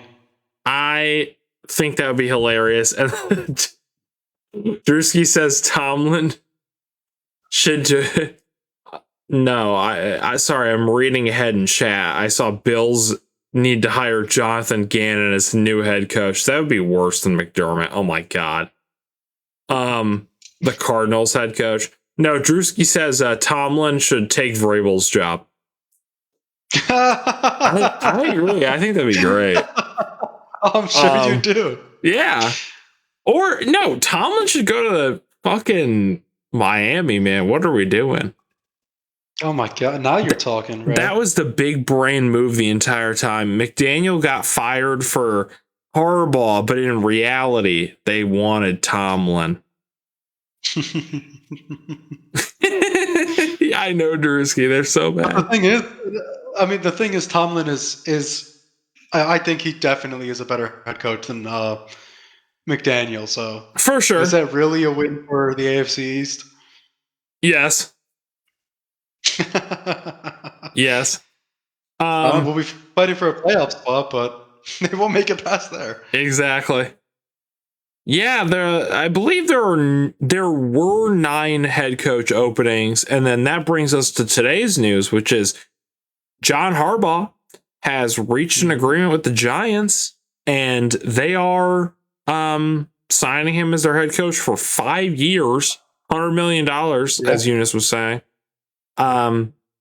which is crazy. And I do want to say, I'm surprised by how fast they came to an agreement. I would have thought that Harbaugh would have shopped it around because I guess he probably thinks like, well, he wants to be head coach, not OC, you know? So where else can you, like, no team in the, do we think any of the remaining teams in the playoffs are going to fire their head coach? No. No. No. No. No. And I don't think he would want to wait. Or, like, I heard. The only one where it's a possibility, and it's not happening. I want it to happen. Riley wants it to happen, is the Bills. No, it's not happening because it would take a losing season, and I think Brandon Beane is done for sure. Yeah. No matter what happens, I think Brandon Beane is done. But at least I hope. But I think McDermott, they'll give one more year. That is actually a crazy stat, though. Yeah, 9 coaches. That's crazy. 28% of the league was fired. So yeah, Mike McDaniel was fired, and apparently that one came out of nowhere. That was crazy. Apparently, he is open to being an OC on a good team instead of being a head coach on a bad one. I think we all know Drewski, that is what true. I'm about to say. I don't think it'll happen. But OC for the Eagles? No. Listen. McDaniel's. Dude, that's the thing. That's the we thing. have a stacked offense. Please, bro. Here's please. the thing. I see 2 places McDaniel going as an OC. That is the Lions and the Eagles. And I am way more scared of him going to the Eagles, I'll be honest. I think both are bad for the rest of the league. Not for those teams. Absolutely. Absolutely. But I mean, the Eagles, this is a team that's done it before. And you can't knock that out. You can't not take that out of the equation. The Lions, even with Ben Johnson, had a very disappointing loss in the divisional. Yeah. Even with Ben Johnson. I mean, this is a team that's already been there, done that, and it was they are an OC away from getting back there. Now, I did see that Mike McDaniel did his interview in Detroit. Yeah, but I'm not very optimistic because he at the same time he's interviewing a lot of other teams. You know. Oh, of course, but it's still you gotta chop around. It's one of the best ones out there. Yeah, 100%. Like, who knows? Some other team might be offering him a lot more than the Lions are offering, you know? McDaniel, please just wait one more week. Literally wait until, like, Tuesday. Just please. If he goes to the Bills, I might shoot myself. I would be so happy. How positive are we that Joe Brady's gone? 100%. 100%? If Joe Brady were not, if Sean McDermott were an offensive-minded head coach, Joe Brady would have been fired, like halfway through the season. I 100% believe that. Also, B-Love, yeah, I do. I think Pete Carroll will just retire. He's old. Yeah. He got his. Dejan, I do, because everyone you talk to is done with him. You know what I mean? And with McDermott, like, he gets grace because he is winning and he's not the one calling the plays. And he was also, like, instrumental in Allen's development. Yeah. And Brady was, you know, like, whereas, like, yeah, Brady was like he was the QB coach, and him and Allen are sort of close, but there's also a lot of cooks in that kitchen, you know what I mean? Like, fucking Brian Dable, other various, like, you could. So you think there's going to be more of a promotion situation, not you guys searching for another OC, or? No, I think we're going to have to, because from what it sounds like, it sounds like there is no person anyone feels confident in like being promoted. Dable could look be a pickup. I thought so too. However, after hearing him talk about, I thought that too, and then apparently, like, I thought I saw like Dable had a meeting with the Eagles like in the middle of the season. Ooh. And if that was real, when the week after Dable got fired, he the week after Dable got fired, he had a meeting with the Eagles, and it was about being a offensive consultant, but not the coordinator. Interesting. If that is true, which take it with a grain of salt because I don't have the source pulled up in front of me. I don't know who said this originally, but if that is true, like that, that might be more attractive to him than having to be, because I mean, people were giving him crap like his last year in Buffalo before he became the Giants head coach, So I don't really know. I genuinely would like McDaniel to replace Brady, but other than that, Well, like, of course you would. Yeah, exactly. I don't know who I would pick for like Bill's OC. You know what I mean? I just know Joe Brady is garbage, like actually garbage.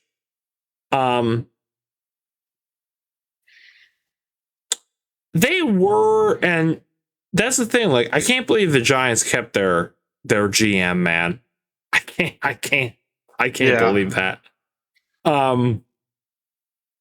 But I think the issue is mostly just their personnel. I mean, Malik Neighbors tore his ACL, and then Cam Scatterbo and his knee blew up. Yeah, and Jackson Dart keeps blowing his head, his brains out.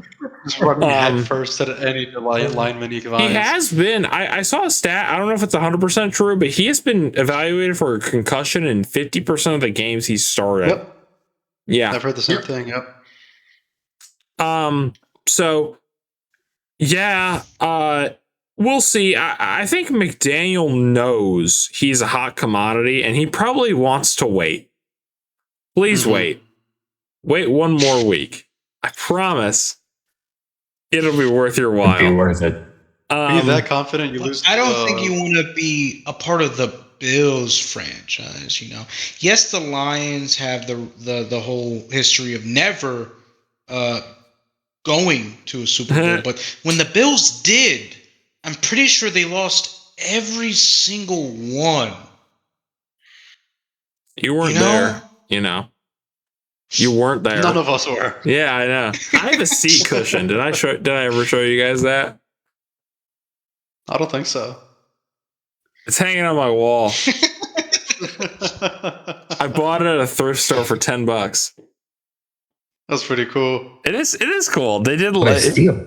and that's one of the ones they only lost by like 10 or 12 or whatever. Not wide right. Mike McDaniel's going to want to be a part of the Super Bowl champion Bills. You know what? Drewski, I like your enthusiasm. Yeah, I hate to say it like this. If you guys win the Super Bowl, y'all keeping Joe Brady. No, I don't think we are. You had to think about it. There's no possible fashion for him to save his job right now. Oh, his job no is way. If yeah, even Drewski's like, nah, he's gone. Like, I have started listening to more Bills podcasts. There's one like it's a Bills like media group. Like they have like a couple different people who work there and like make videos. It's called Cover One. And they have a couple podcasts. And even their most like positive host who like very rarely says bad things or super negative things was like, no matter what happens, he's gone after the season. Like, and it's like, yes, no matter what happens. Same thing with Brandon Bean. I do genuinely believe, fingers crossed, that both of them are gone after this, no matter what happens. But, yeah, we could win the Super Bowl 100-0, and I actually would still say fire Joe Brady, because I know that it will not be because he called a good game. The only way, let me amend this, right? This is recording, so it's on the record. The only way Joe Brady can keep his job is if the Buffalo Bills can score one touchdown on a 3rd and long screen. In the Broncos playoffs, D, know where to mess up. Starting this week, if Joe Brady if the Buffalo Bills can score one touchdown on a 3rd and long screen, or any screen, I'll even widen it. If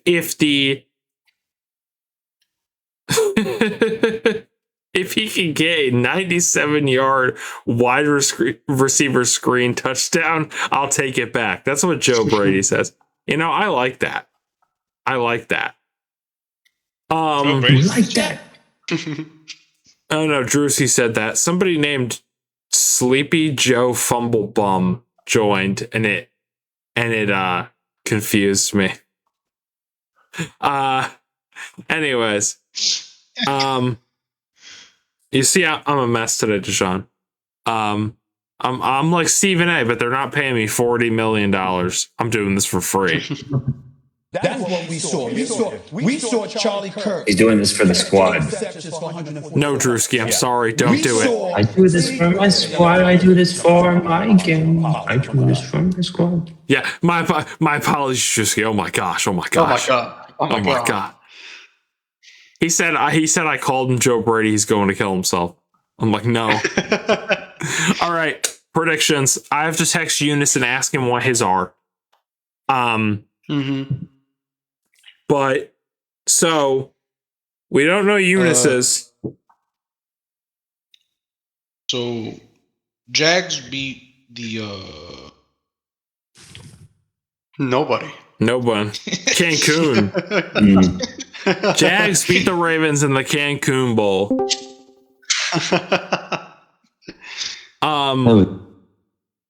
So let's get to our predictions. Let me pull up the roster. Sammer was 100% correct, although he on his bracket said I fucked up. Yeah, he did not change one of his picks. So in the podcast, he was 100% correct. But everyone's bracket is busted. My secondary one is not. So yeah, my secondary is good. My secondary is busted as well. I picked the Jags to win that game both times. Damn, I picked the Bills because I was like, I put the Eagles. I'll throw him a bone here. That fucked me. But so we'll go in chronological order.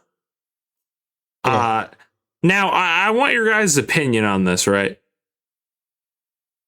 So two teams, the two number 1 seeds, are playing on Saturday, and two teams that one played on Sunday.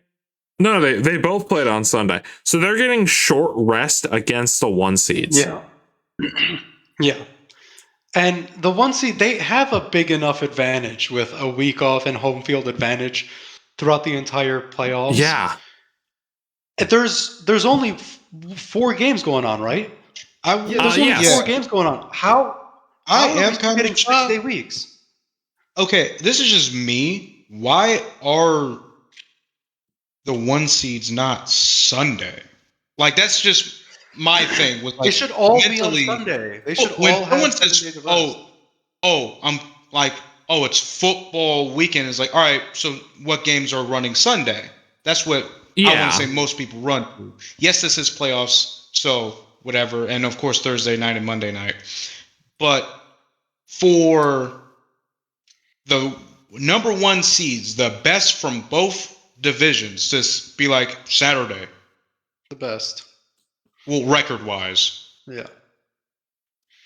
The Texans. So I will tell you why there's no football on.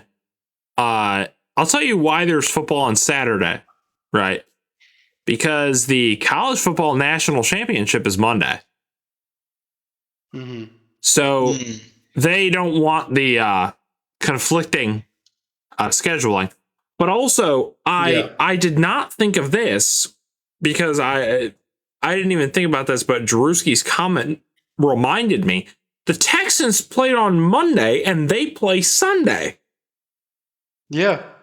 So that is also, I mean, their defense is insane. I mean, but like that is also like a disadvantage to them technically, because the day before the game is always a travel day and you don't practice or do anything. You know what I mean? Yeah. So yeah, and I mean, we'll get to injuries in a second because there was some news that came out, of course, after I recorded my TikTok that everyone will see. But I mean, I'm still sticking with my pick. So in Denver at 4:30, and actually one thing though, I guess they don't want it to all be on Sunday because they want you to be able to watch every game. I mean, yeah. Mm-hmm. Which I think is like, I get what they're coming from, but like you have to prioritize the players at some point. I agree. Like in like hockey or baseball, like they have playoff games that happen on weekdays. So the ones that are on like weekends are stacked where you can watch all of them and they don't conflict. But then on weekdays, that's not really an option, So sometimes they just overlap at least a little bit. You know what I mean? I think they could maybe offset that, like kickoff times.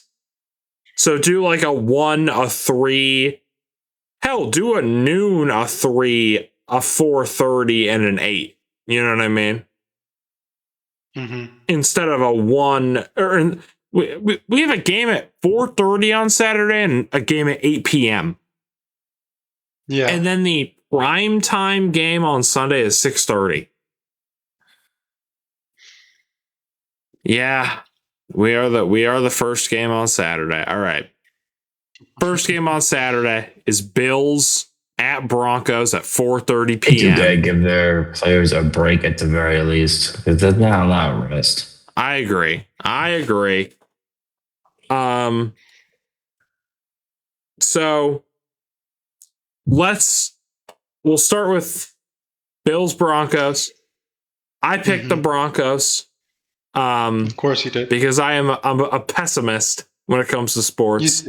You say pessimist, but it really seems like you were just like the biggest Bills hater. Or call me a realist, all right? All right. Can you guys? Realist, you've been wrong most of the time. I will give you guys one. Yeah, I know. How many? We have 3 active wide receivers on our depth chart. Tyrell Shavers, by the way, shout out to him. I didn't really talk about him much.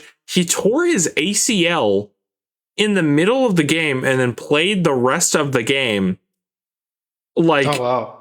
And it wasn't like he played a decent amount of snaps. Somebody posted a 28 snaps on a torn ACL. Oh my god! Like, damn. That's crazy. That's some dedication. When Josh Allen hurt his knee, Tyrell Shavers was like standing above him, like trying to like pick him up. And somebody was like, the man with a torn ACL is trying to comfort Josh, whose knee just bent backwards. That's how injury riddled we are.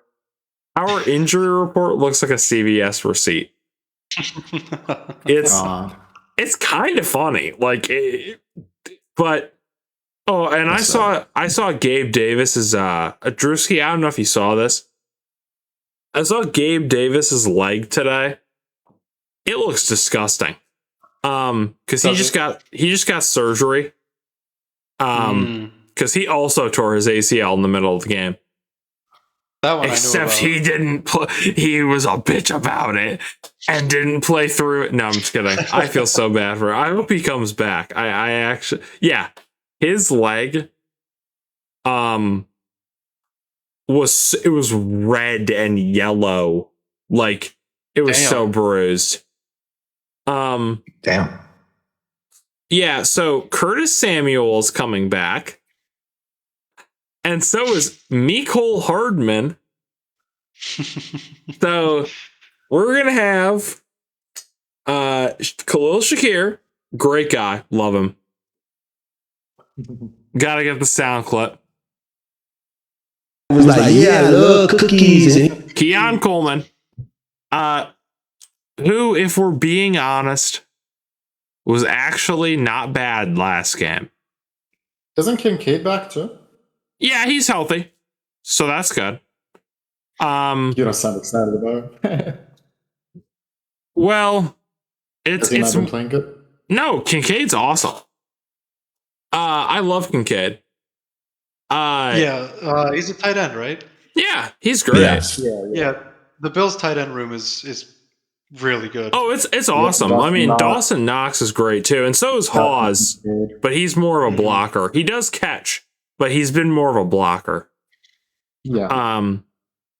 But we have Kincaid, we have Hawes, Knox, like they can catch. But our wide receiver room is Khalil Shakir, Keon Coleman, Brandon Cooks, who I was wrong about. He was very good in this last game. That's good. Yeah. Take any weapons you can have. Here's spamming Cook a lot. Here's how we actually win this game. One or two options. AJ Brown Depot?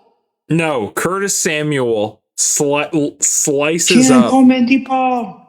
Curtis Samuel. It's funny because Curtis Samuel, like his best game of the season was against the Broncos in the playoffs last year. So he was amazing. He was actually really good. I was shocked. Here's how we win this game, right? And I'm stealing this joke from a tweet. Pat Surtain, it makes he's like an eraser, right? He can literally lock your wide receiver one up so good that he does not exist, right? We don't have a wide receiver one to erase.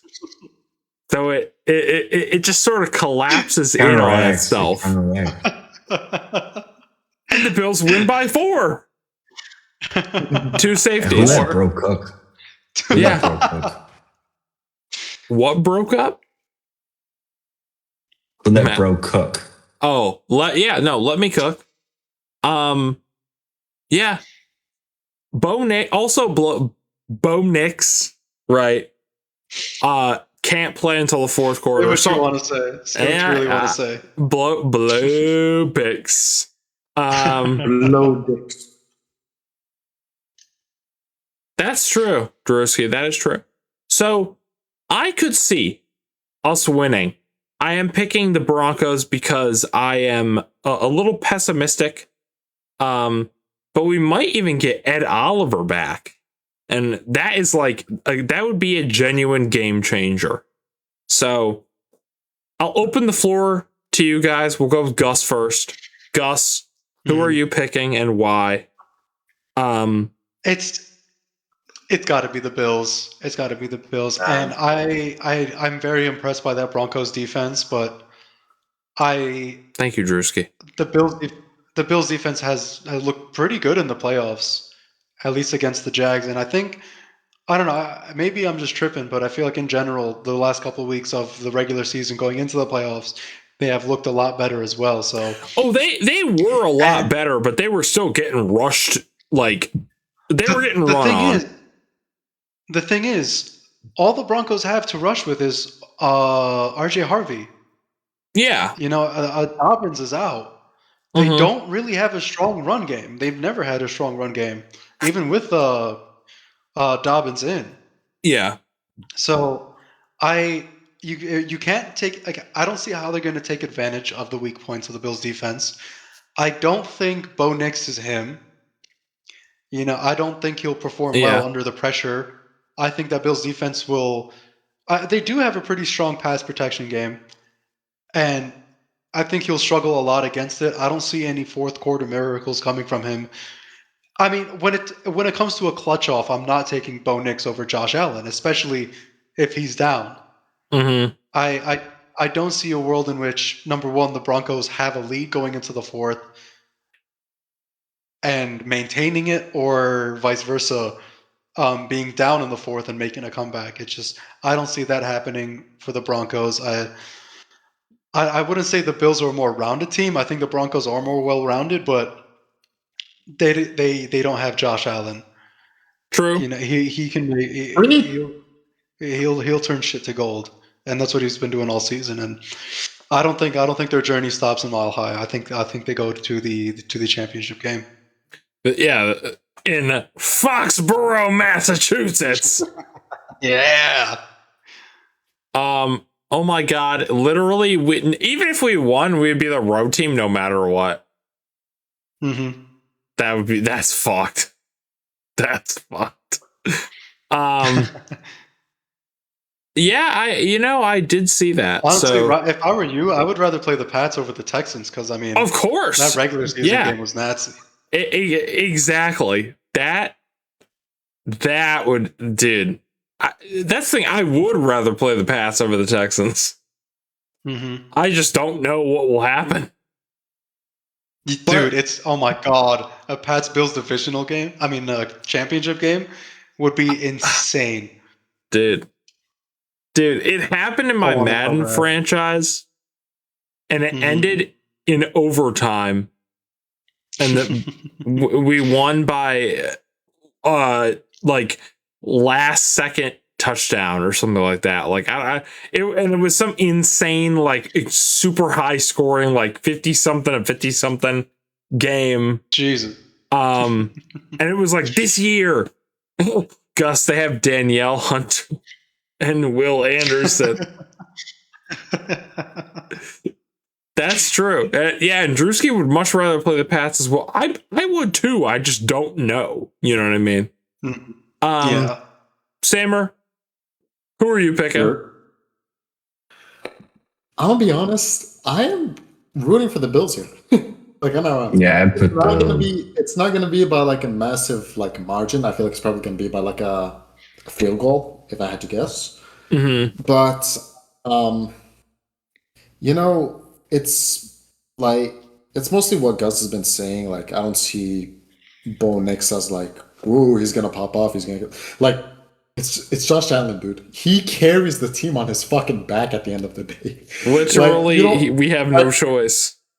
Yeah, if you guys don't utilize your wide receivers and runner backs, which unfortunately you have a bit of a limitation with your wide receivers, he'll become the wide receiver if he has. Is Shakir injured?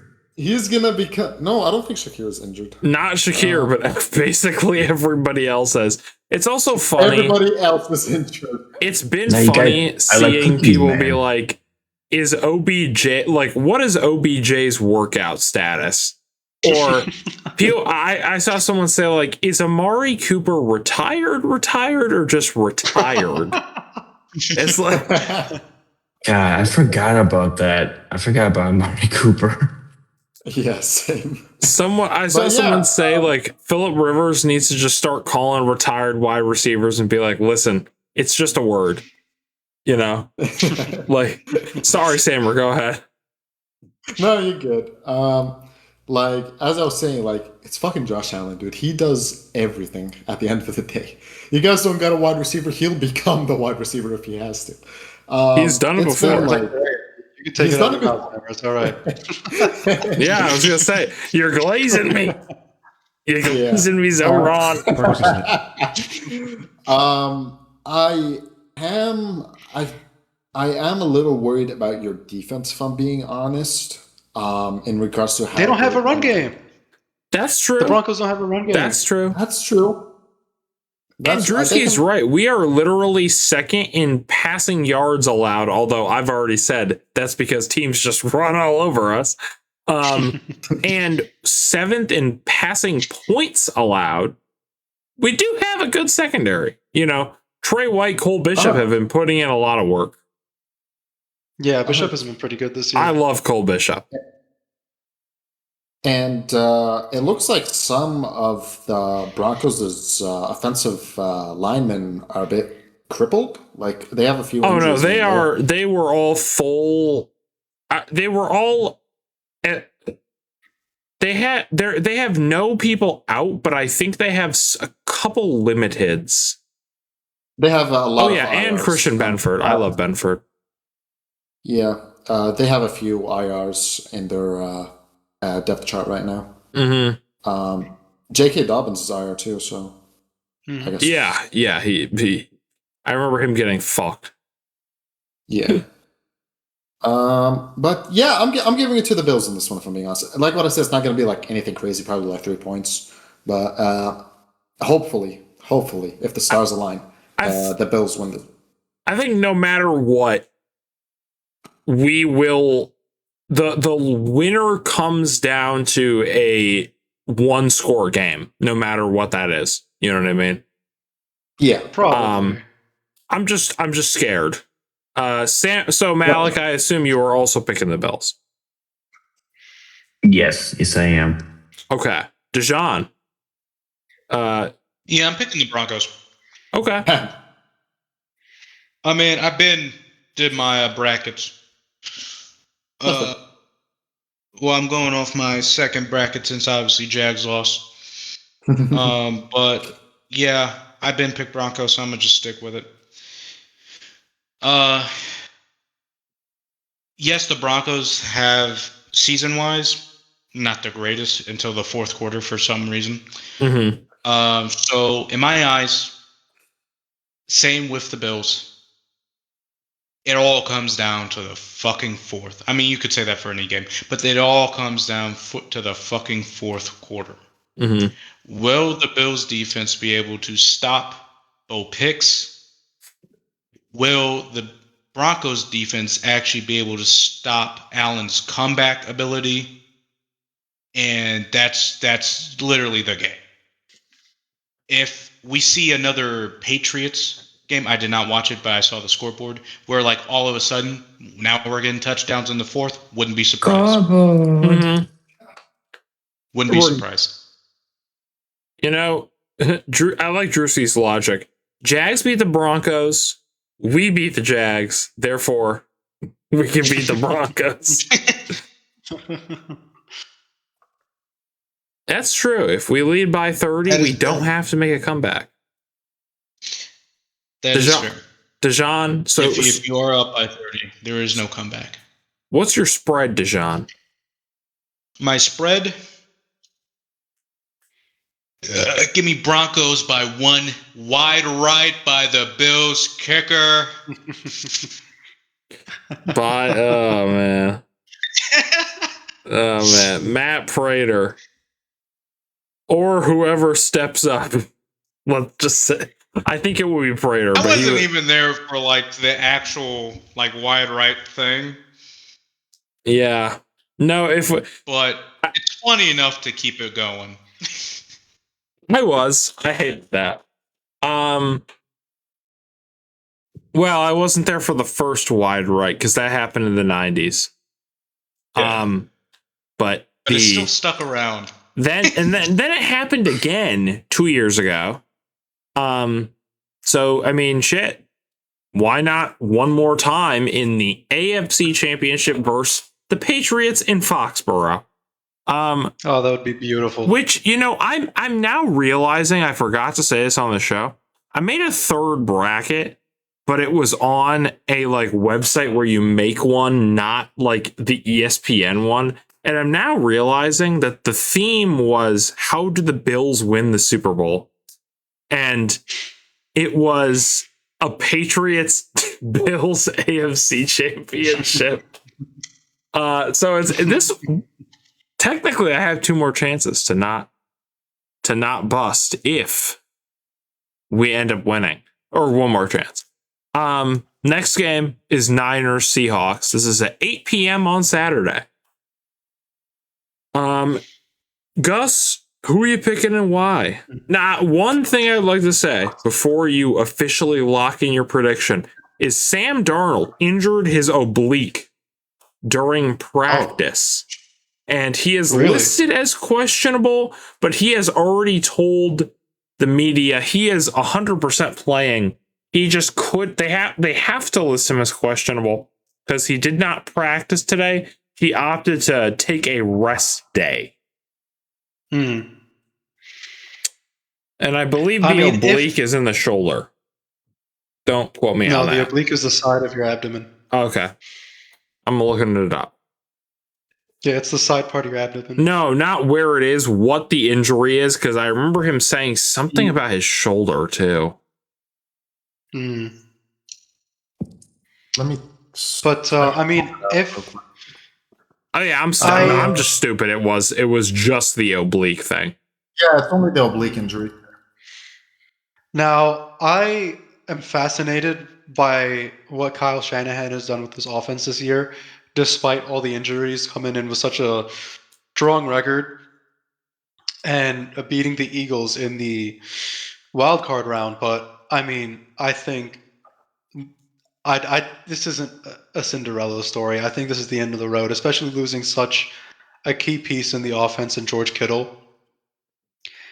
Christian McCaffrey is the offense runs through him in both the run game and the pass game. So, I mean, I don't think he'll be able to carry that team all the way to victory against such a formidable defense, because the Seahawks defense is just so good. And their last matchup was brutal. They only scored 3 points the last time they played. Now, I don't think it'll be that low scoring again. I mean, possibly, but I don't think it'll go the exact same way. But I don't see a world in which the Niners come out on top. The Seahawks are more healthy on both sides of the ball, and assuming Sam Darnold plays, have just moved it so efficiently. It's going to be the hardest team that the Niners face in the playoffs. And I unless Sam Darnold sees ghosts again, I think they're going to win it. They might win it by 2 scores. They're just that good of a team overall. I have seen from Darnold, he said there is a 0% chance he will miss. All right, so I'm just going to say that he's playing. And sounds calm. It's going to be a Seahawks victory. I think Sam Darnold's going to get over the hump. They're a well-coached, a well-talented team. And despite how good Kyle Shanahan is, it's just you can only do so much. Mm-hmm. So I'm taking the Seahawks. I have to agree. It gives Kittle more time to do more Little Caesars commercials. Little Caesar. Little Caesar. I have to agree. I do not see. First of all, I don't think Darnold will miss. I brought it up because you don't know about his. Like I said, I thought I had heard something about his shoulder also, but no, it is just the oblique, like you were saying. Maybe he's like less mobile or whatever, but if it's just a practice injury, he's probably fine. Literally, it would take some sort of. I think this will be more interesting than the last time they played each other. But I do think that the Seahawks win but the Niners are going to start sacrificing people in the locker room if they need to. Like, Purdy, they might be like, get Mac Jones in here. We need his ACL. Like, just they might make him take snaps, not even because Purdy's hurt, but because they want to injure Mac Jones so CMC can get stronger. Mac Jones is like shaking, like taking the You think snap. Mac Jones is enough though? Well, the talent doesn't necessarily always equate to like how strong CMC gets. Maybe he gets stronger. I don't know, because they did have to take out Kittle, so maybe it is a strength. That's true. We'll see. So yeah, I picked the Seahawks. I think it'll be a good game though. If they sacrifice Purdy. Jawan Jennings can play QB. I also want to point out my NFC bracket is still completely intact. If my predictions go right, I'll have them perfect going into the championship round. And I think that's the case for most people here. Yeah. Yeah. That's hilarious. Jawan Jennings has the same amount of passing touchdowns as Justin Herbert this year. He outperformed him in the quarterback position in the playoffs. He did throw. Like he's like the one they go to when they have to throw. It's hilarious. Sam, or who are you picking? Honestly, I'm leaning towards the Seahawks. I don't know how the 49ers are exactly looking offensive-wise. I know their defense have been insane, but they do have a lot of injuries. And I'm confident. I'm confident in Sam Darnold. It's like what Gus said. If he doesn't start seeing ghosts or whatnot, then hopefully everything works out for him at the end. He has a lot of weapons to work with offensively, so I'd say I'm a little confident.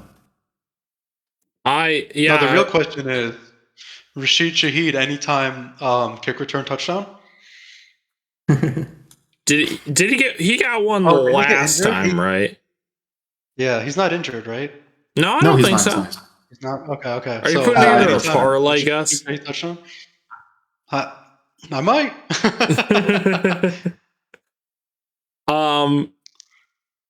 Drewsy said Texans Steelers type of game, but Sam Darnold won't be like CJ. We could see it happening. I just in my heart believe it will be interesting for some reason. I mean, they are division rivals at the end of the day, so you can't knock that out as well. That does add to it. I had a debate with my brother. He doesn't think division rivalries mean anything in the playoffs, and they 100%. I got pretty heated. Like, did you not see the Packers game? Yeah. And that is why it is going to be bonkers if the Bills actually have to play the Patriots in the AFC Championship game. Oh my god, dude, it would be insane. Or vice versa. That would be insane. Malik, who are you picking? I'm going for the Seahawks. I think with the weapons that he has and how they have the crazy defense, I think they can overtake the Niners. I think it'd be a close game, but I think they'll win it. Dijon, I do agree with you, Malik. Dijon. I know I said earlier about like 49ers do well with their injuries. This is the end of their run. Yeah. They made it this far. Like you guys said earlier, we need a cult-like ritual to happen in the fucking locker room at halftime for them to somehow make a comeback from this ass they will receive. Sam Darnold, he already made a mistake one time. That's fine. You know? He understands himself. He's not going to do it again. He's in an amazing position. He's going to go get his ring. You know. So, yeah, I just see the Seahawks. By the way, in my second bracket, I said Seahawks won. It was the Jags beat Seahawks, which would have been a godsend to watch that game. The Jags somehow beat the Seahawks in the fucking Super Bowl. But yeah, it's just Seahawks. I don't think there's much to say about. I mean, it might be closer than I think, but just give me Seahawks by fucking 14. Wow. That's I can see it. This thing, I can see these scores happening for sure. Next is honestly the game I really have a question to ask someone over, but yes. It's Texans Patriots. Gus, take it away with your analysis and your prediction. And yeah, I think this is a very interesting game. I think this will be the least interesting game of the week. And by that, I mean it will be the most interesting defensive game of the week. I was going to say Texans by and far, but after watching CJ Stroud play against the Steelers, it really gives me hope that the Patriots have a legitimate chance at winning, especially since they're coming off a short week as well, and they're down Nico Collins. It's an already struggling offense just lost the best player on their field. Our run game our run game protection is back, I should say, with Milton Williams and Barmore in the backfield. I mean, in the trenches. I don't see their offense doing much at all. I think the key for the Patriots to win is to limit turnovers as much as possible on our offense, which is something we struggled with against the Chargers, which is a top 5 defense. Easy, man. Take care. And obviously seeing the Patriots and Drake May play the way they did in that first half is worrisome, but if they can come out strong in the first half, get the ball moving, limit those turnovers, and find a way to properly scheme around the pressure that Drake May will face, because it's not a question of if, it's a question of how will you avoid it. You know, the Texans have been doing it with 4 all season long. They've been getting to the quarterback time in, time out. It's a question of how to avoid that. And if we didn't have the best quarterback under pressure, I would be shaking in my boots. But under pressure is what Drake May has played for most of the season. So I do think our offense will actually score a touchdown, unlike the Steelers. I don't think their Texans defense will score 2 touchdowns like they did against the Steelers. And that's really the only way I see them winning, is if their defense absolutely dominates this Patriots offense. But this is a team that works well under pressure, and this is a team that can, if we can do what we did against the Chargers and actually get to the quarterback, then I think we could compensate any offensive struggles with critical defensive stops. It's going to be a challenge, but I'm very optimistic about this game as much as I am scared. Realistically, I see Patriots by 40. 40. Realistically, all right. I got you. It's realistic. I just want to say, because Drewski had to sign off, but he did say before he left, Pats beat Texans 17-7, and then Bears over Rams. We'll talk more about that in a little bit. But when I made my pick, I did not really that's the thing. Like, I was leaning Patriots until I saw the Texans defense, but CJ Stroud played like a bum. And so I ended up picking the Texans because purely based off of I think he can do just enough. You know what I mean? To win. But at the end of the day,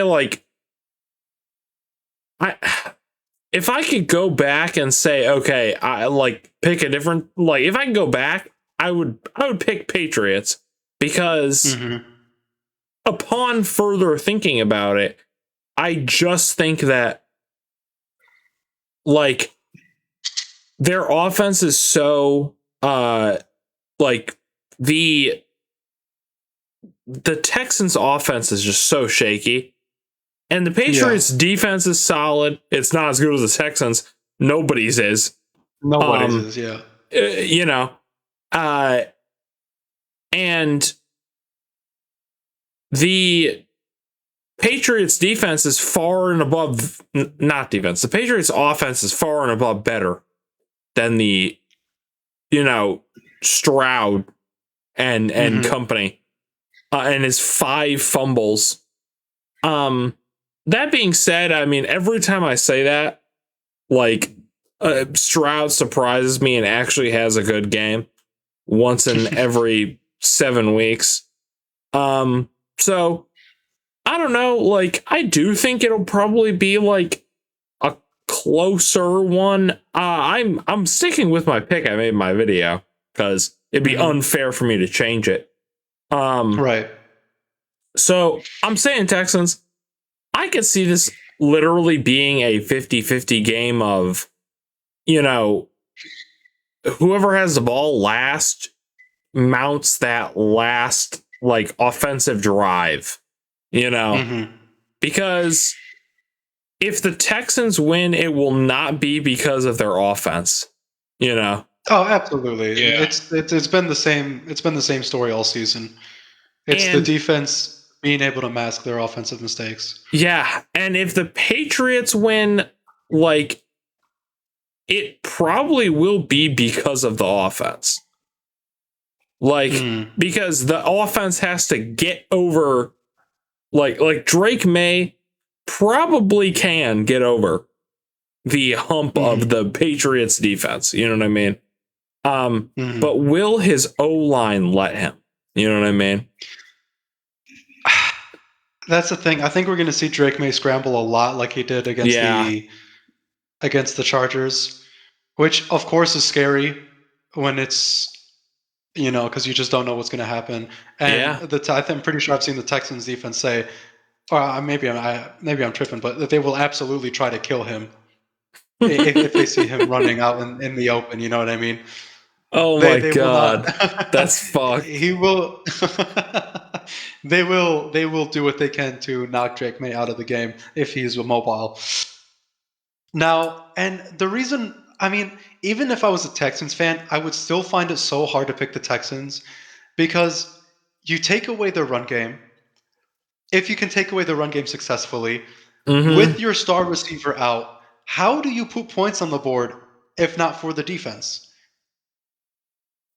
You know, it's and as good as they are, and I'm not trying to like obviously I'm not trying to sway you. As good as that defense is, it's you can't expect them to play both sides of the ball. You know what I mean? I'm already swayed. Like, if I could go back, I would change my mind and say no, like, Patriots. But I bought in too early into the hype of the Texans defense and made the video ahead of time. So I'm just sticking with what my pick was originally and saying, I was wrong. You know what I mean?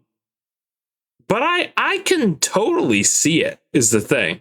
Like, even in that video, I said, like, it's 50-50. Like, the Texans defense is Thanos, or Darkseid, whoever you prefer. But they're not, like, totally, you know, they've lost. They've, you know. Hell, we almost beat them, but Josh Allen threw a pick. It literally, like, in the last couple seconds of the game. So, I want the Patriots to win. Because if we fucking win, I don't want to play the Texans again. Although I don't know if emotionally I can take losing to the Patriots. Dude, oh my God, if it's Patriots Bills, it's going to be a heart attack from start to finish. When will I talk to you next? You know, like when would we how would we reconcile? Yeah, it doesn't matter who wins. I think it might be it. It was fun, man. It's like that's GG's. Yeah. Samer, who do you got? Sorry, I zoned out. Between which teams? Texans and Patriots. Patriots, Texans. I gotta go with Drake, May. You know, really over that Drake, Texans team. May. Yeah, I will say. I mean, you can say it however you want. I'm not the fucking grammar police, but the announcer said it too. I was like, "Isn't it just Drake May?" Yeah, it's just his name. Yeah. No, I'm saying the way the announcer said it and Sammer said it, I was like, why are you guys saying Drake, May? Yeah. It's a little nickname he got throughout the season. Drake May. No, it's Drake May. Yeah. I was just spamming May. So I said Drake, May.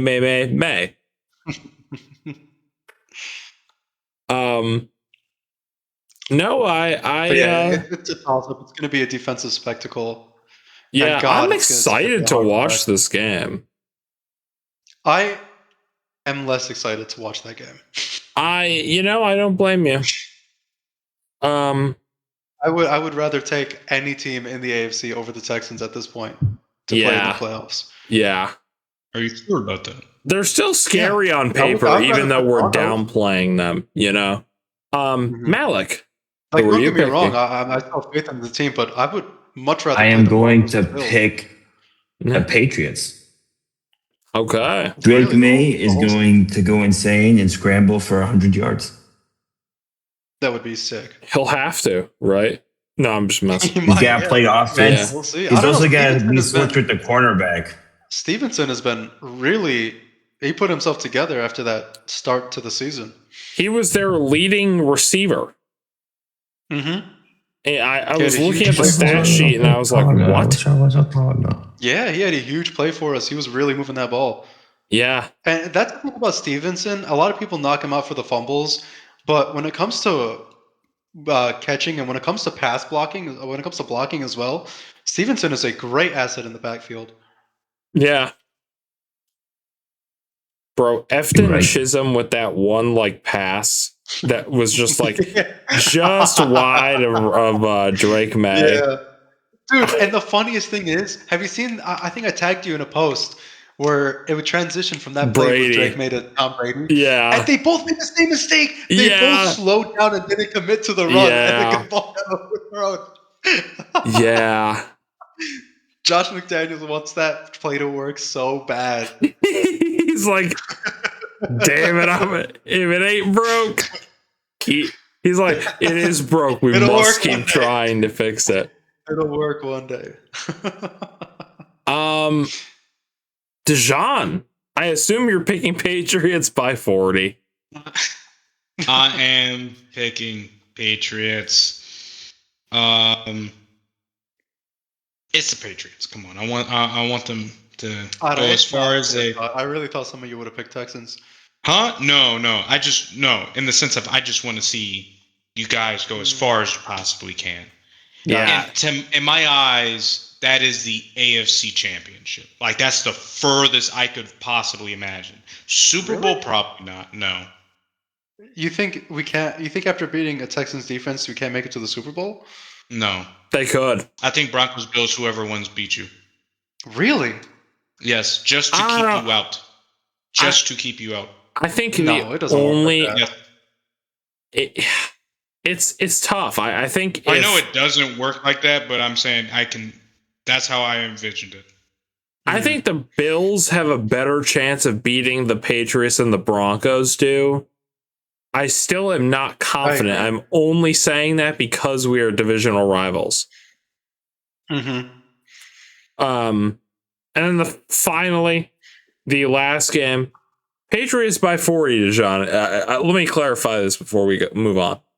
Is that your pick? Or are you? Sadly, we do have to be somewhat realistic on some of these. Okay. So was I not? 39. Yeah. No, it's 35. Okay.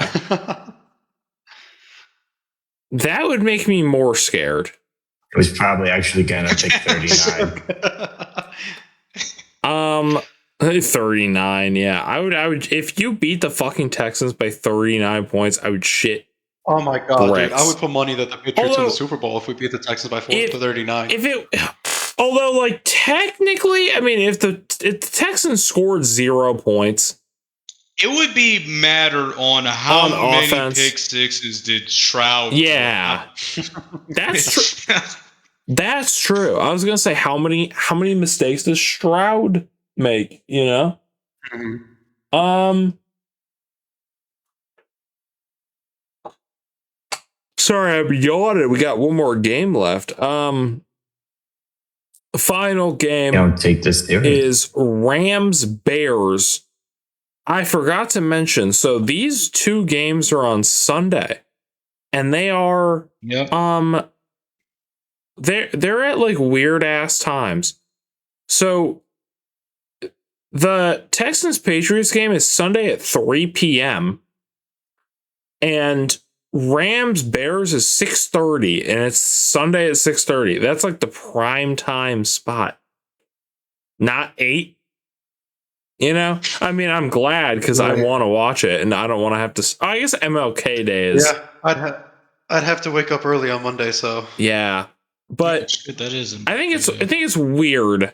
Also, looking ahead, like the conference championships.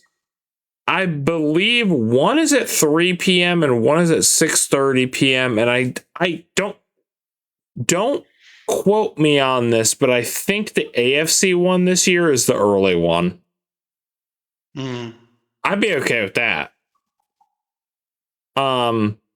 Anyway, we've got Rams Bears, and I'll give it to Gus. Who are you picking? Now I had to double check my bracket because I didn't want to misspeak, but I did select the Bears. Okay. I really like this Bears team, and yes, I don't think they're 100% there yet when it comes to Super Bowl contenders. I think there's still a lot of questions on defense, and on offense they do seem to struggle early in the game. But I mean, I feel like the Rams tend to. From what I do remember, the Bears have strong corners, and the Rams' offense runs through Puka Nacua. So if you can somewhat contain him, I think it is a very winnable game, especially since the Rams' defense, at least to me, seems like they've been on a decline lately. With the last few weeks of the regular season and even against the Panthers in the playoffs, that defense, like it seems to me like the Rams will need to score 30 points if they want to win that game. Yeah. Which is a tall order for any team, especially to do it consecutively week in, week out. So I think it'll be a very close game. I think it'll be a high scoring game as well. But I mean, give me the Iceman. Give me the Iceman in a fourth quarter comeback. Is that Caleb Williams' new? Yeah, I haven't seen people call him the Iceman. That's crazy. Apparently, the weather is going to be really bad for that game too. Yeah, and my god, that plays a huge factor. It's in Chicago. This is another one. Be, 0 degrees or something like really cold. Oh my god, this is another one. Storming really bad. For a West Coast team, I think the Rams should potentially struggle. This is another one where you have to remember this guy used to live in Detroit. Well, that's he probably used to that shit. That's true. This is another one where I really like should have thought of. Well, I don't know. I bought into the hype of like, okay, Rams, and then picked them. But honestly, I am feeling Bears more here. That being said, I stick with my original predictions on the podcast. So I'm going Rams. Offense, I mean, that's the thing. They struggle. Bears struggle. At the beginning of games. They know how to close them out. Their defense is better. It has issues. It's like Gus was saying, the Rams do too, you know? So I think it'll be close, especially because apparently Stafford has an injury on his throwing hand. that. Oh. But apparently, according to Sean McVay, which, I mean, he's the head coach, his job is to gas up his players, is not something to worry about in terms of his throwing ability. Like, he played through it in that game. Okay. So I was kind of waving it off, but I think this will be a very good game. I'm really excited to watch this. Oh, it might be game of the week, honestly. Yeah, and I'm gonna give it to like I said, I'll say Rams. I'll ride for them, but I basically could see it going either way. Like, I'm sure you guys are mostly gonna pick Bears, and I am like I don't think anyone is wrong, no matter who they pick. Like, I hate defense ride. I do agree this game can go either way. And Sammer, who did you pick? It's a very hard decision. Like, I feel like both teams have this situation, especially the Rams, these last few games, where fourth quarter, they start locking the fuck in. So the Rams has been doing it a bit these last couple of games too, from what I've seen. So it can go either way, you know? Like, it could be the Rams, it could be the Bears. If I had to pick a team, I'd probably pick the Rams. Just okay. I don't even have a reason why. I don't have a good reason. I really feel like this game could go either way. But absolutely. But I'm going for the Rams. And the one thing about the Rams as well, compared to the Bears, is that they can play all 60 minutes. You know, they don't slow down in the fourth. They don't start off slow either. Oh, 100%. You know, they'll have the ball moving all 60 minutes throughout the entire game. So that's another credit to their offense. It is very efficient, and you know they really don't slow down. Yeah, I agree. I could see going either way. Malik, who did you pick? I kind of fucked my bracket up because I had. Well, you can pick whatever you want outside the Rams, of your bracket. Yeah, I had the Rams beating the Eagles, and then the Bears beating. Who was it? I think someone. The Bears beating the Eagles, and then whoever the Rams are versing. But I'm gonna go Rams just because of how Matthew Stafford has been playing. He is MVP caliber. I would have to go for him, even though I don't think they would. I think I have to. It's tough. It's a tough thing to decide. We are Dijon. Yes. We are Charlie. I think we all, I maybe glossed over it a little bit, but it's this shut and close case of if the Bears in the first half do absolute dog shit, they're winning. There is nothing else the Rams could possibly do. I am not making fun of him. I just love the fact that one guy was so fucking upset that Caleb Williams paints his nails. Caleb Williams is going to go in that halftime, put on a new coat, come out and ball like a fucking god.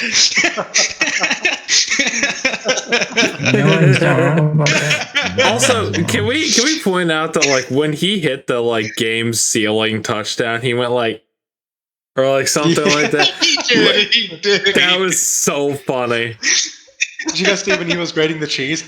Dude, yeah, he's like, yeah, that was. I love him, man. He's so funny. He was doing something. He was doing something. That being said, yeah, I picked Rams. I mean, oh man, it's mainly because I will say I want another Seahawks Rams game. Mm-hmm. I just want to see both in the most stressful game. Who will come out? Yes, obviously some teams have injuries, so it's not going to be like the best of the best from each roster. But I want to see in the most stressful situation how Stafford holds up and how I can't believe I just forgot homeboy's name. Darnold.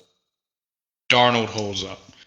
So I'm aiming for that. So I'm only saying Rams because of this. Genuinely, I did joke. If the Bears do that, they are fourth quarter threats.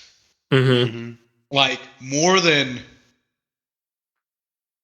little grain of salt to you, homeboy, but maybe more than the Bills if they're gonna keep putting up something like that. Yeah. Where it's like the game ain't start to the fourth quarter type stuff. I'd be shocked. True. So also, no, go ahead. Oh, yeah, okay. Also, give me Rams by 7. Okay. Close game. No, that is a close game. And we How shall has see. everyone's kickers been, by the way? I feel like a lot of people have been messing up for some reason. Like, I know, like, Texans won. I forgot to say this. That was the lowest kick I have ever seen from a kicker in my life. He went under the field goal. Yeah. Like the polls. You guys, okay, I was going to say, did you see that? Because at that point, like, the game was over, so a lot of people cut it off. But, like, bro, how do you kick that low? Thank goodness it wasn't, like, a for the win type extra point, but, like, could have been a bad snap. I that part I don't really remember, but I saw the snap. It was good. I have no fucking clue. The snap was good. That's why I wasn't tipped. No hand touched it. That's why I'm so confused on that. He literally drilled it like straight. I don't know what he was doing. Yeah. I don't know. I mean, that's the thing, like, in terms of teams kickers, like, I mean, ours is battling injuries. But I think everybody who's the water boy up there for one attempt. Yeah, exactly. Ray Davis. Yeah, I just gotta outsource, go to soccer, be like, hey, we'll give you money. That's what they're doing. That's what that's what a lot of them do. What's his face? Brandon Aubrey, the Cowboys kicker, who's pretty good. I think Cam Little as well, who Jaguars kicker. I will say that was has insane. a soccer background. I remember that for the halftime before, like, the obvious clock hit zeros thing. That was bullshit. I saw where they put the field goal line. It was at the 50. I'm like, oh. Yeah. So he had Isn't that insane? Yeah. Like, the only other person I saw that with was Tucker. And I'm like, oh. You just got to make it to the opponent's field. I saw that too. And, like, I know that's his career long, but, like, don't act like that's every kick. You know what I mean? Like, the field goal line should be the average for every kicker, not just, well, you know, Brandon Aubrey and Cam Little are like two of the best kickers in the league. So obviously we'll put it at the 50. Like, that's kind of lazy to me. You know what I mean? Like, I don't know, but at the same time, I feel like the field goal, like, with that field goal line is like absolute minimum you must be here. Which is why I feel like you can kind of justify putting it for at the average of theirs, I guess. I mean, but my argument for putting it at the career long is that, you know, that is the absolute minimum, like, placement you have to be. Yeah, I guess I understand your argument. I just was like, bro, really? You know, like, he ain't fucking doing that shit again. Yeah, it's in not the a chip wind, shot for anybody. you know, or against the wind, you know? Yeah. I don't know. But anyway, so that is it for predictions. We'll get Eunice's picks and then we'll next time we'll talk about them. Ooh, I do wanna quickly ask everybody. Despite brackets, if you had to repick your Super Bowl contenders right here, right now, who would you pick? And Now why? see, that is a good question. I'll go last. No, I would say. Oh, you can go. Yeah. No, go ahead. I would say still Seahawks NFC side, but AFC. I genuinely couldn't tell you. Out of all of them, I might say Bills. So I would say Bills Seahawks Super Bowl because yes, I did pick Broncos.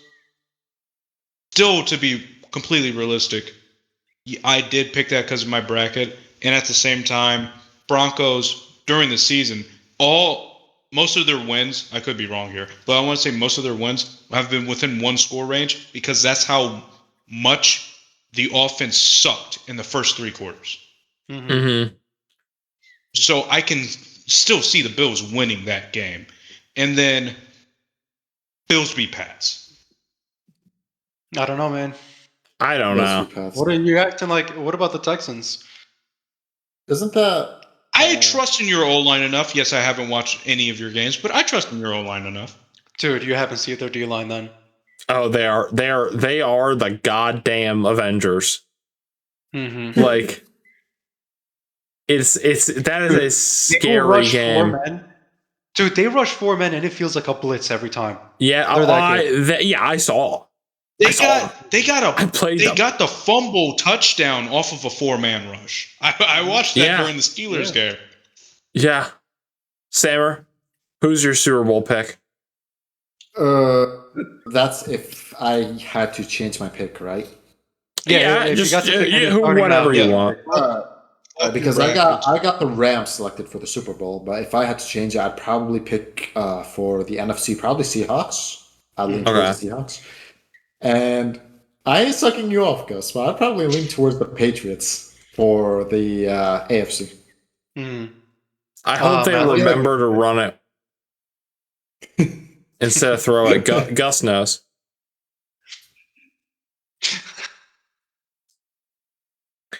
Malik? No, man, let him trust in Darnold, bro. Yeah. Malik.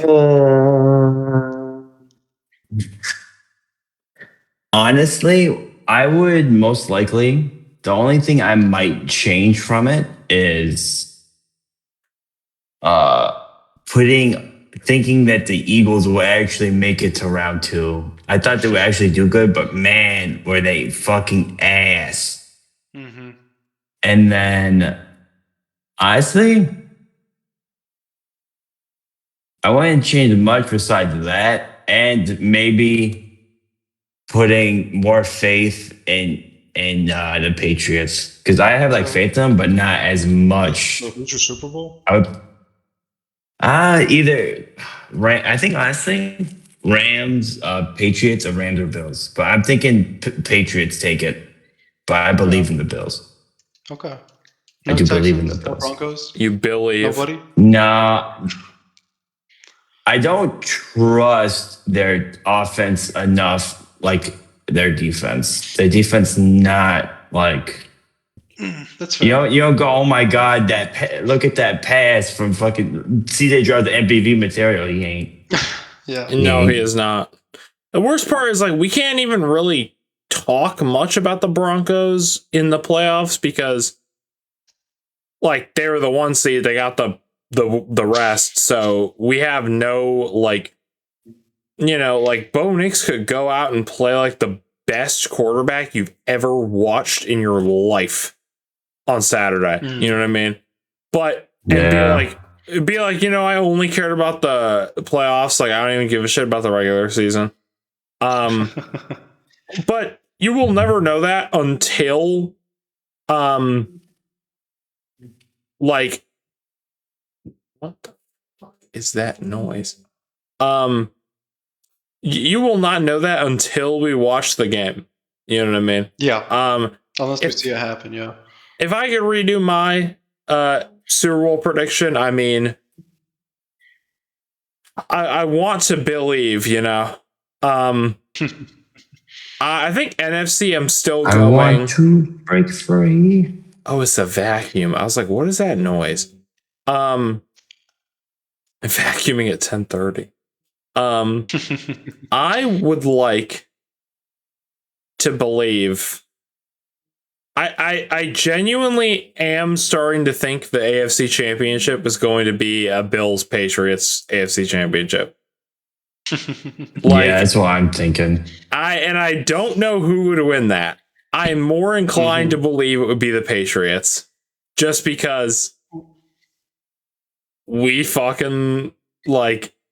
Even if we beat the Broncos, it'll be like, oh yeah, the hardest is still yet to come. Not only that, but like,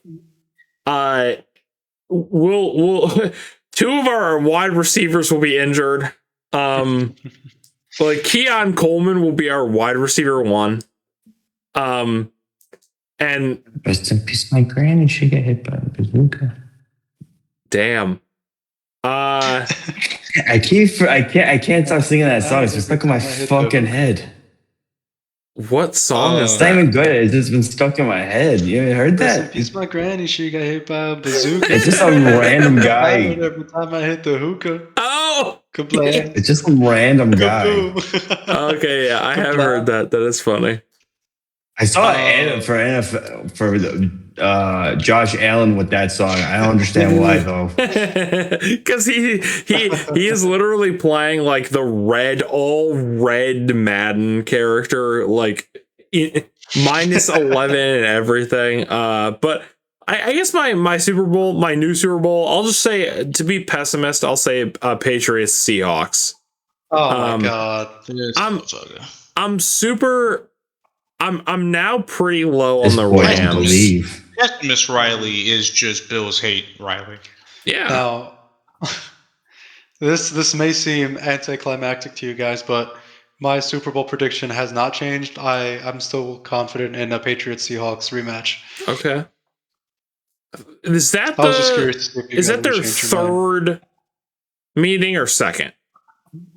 Second or third? I can't remember. Second or third? Because what I was referencing earlier was like the Malcolm Butler interception. Yeah.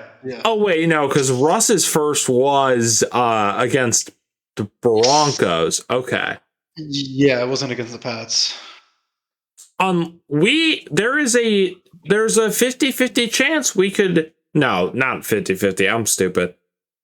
There is a good chance we could see a rematch of a like Brady era Super Bowl, like or the Seahawks, or even a Broncos Seahawks technically is possible Super Bowl, and that's that sort of. I said Brady era, but I mean like the golden age of quarterbacks, like what people refer to as like the golden age of quarterbacks. So, all right. Well, we'll see what happens. One quick thing. Yes. Before we sign off, I don't know. Samurai, I know you just opened it. I don't know if that was already sent. I did not know that a Texans player was sexually harassed on the field for the Steelers game. Apparently, yes, during one of the kick returns. Dude, what the fuck? I'm watching the video. Yeah, a Steelers player apparently grabbed number 14 for the Texans nuts and like started gripping it. I wonder if that was Cam Hayward. You can see it. That's crazy. And I just scrolling through Instagram like, what? Ugh. Yeah, that is weird. But so that is going to be it for this episode. By the time we come back next week, some people here will be very happy and some people here will be very sad, I assume. Either way, I'll be very sad. I'll be employed by that time. That's true. Rip. I'll be having a job. A job. Have you seen the fucking Key and Peele thing? Where he's like, motherfucker, that's called a job. Yeah. I think I know what you're Where they talking like about. get they go. bank He's like, heist thing, we have to. The bank heist is working there for 15 years to like get retirement. All right. Yeah. Go Bills, y'all, and we'll be back next week. Good night, everybody. If I am not killed by Brain Bean. That's what we saw. We saw Charlie Kirk. We Like quarterback. This week all around. Why did she take him? Well, I just got a divorce, and in this week of All Riled Up, you get to know more about football. Yes! Oh God, the house is burning! Oh no! This week in All Riled Up, you get to have the news of the football. Maybe on how my house burned down. Yes!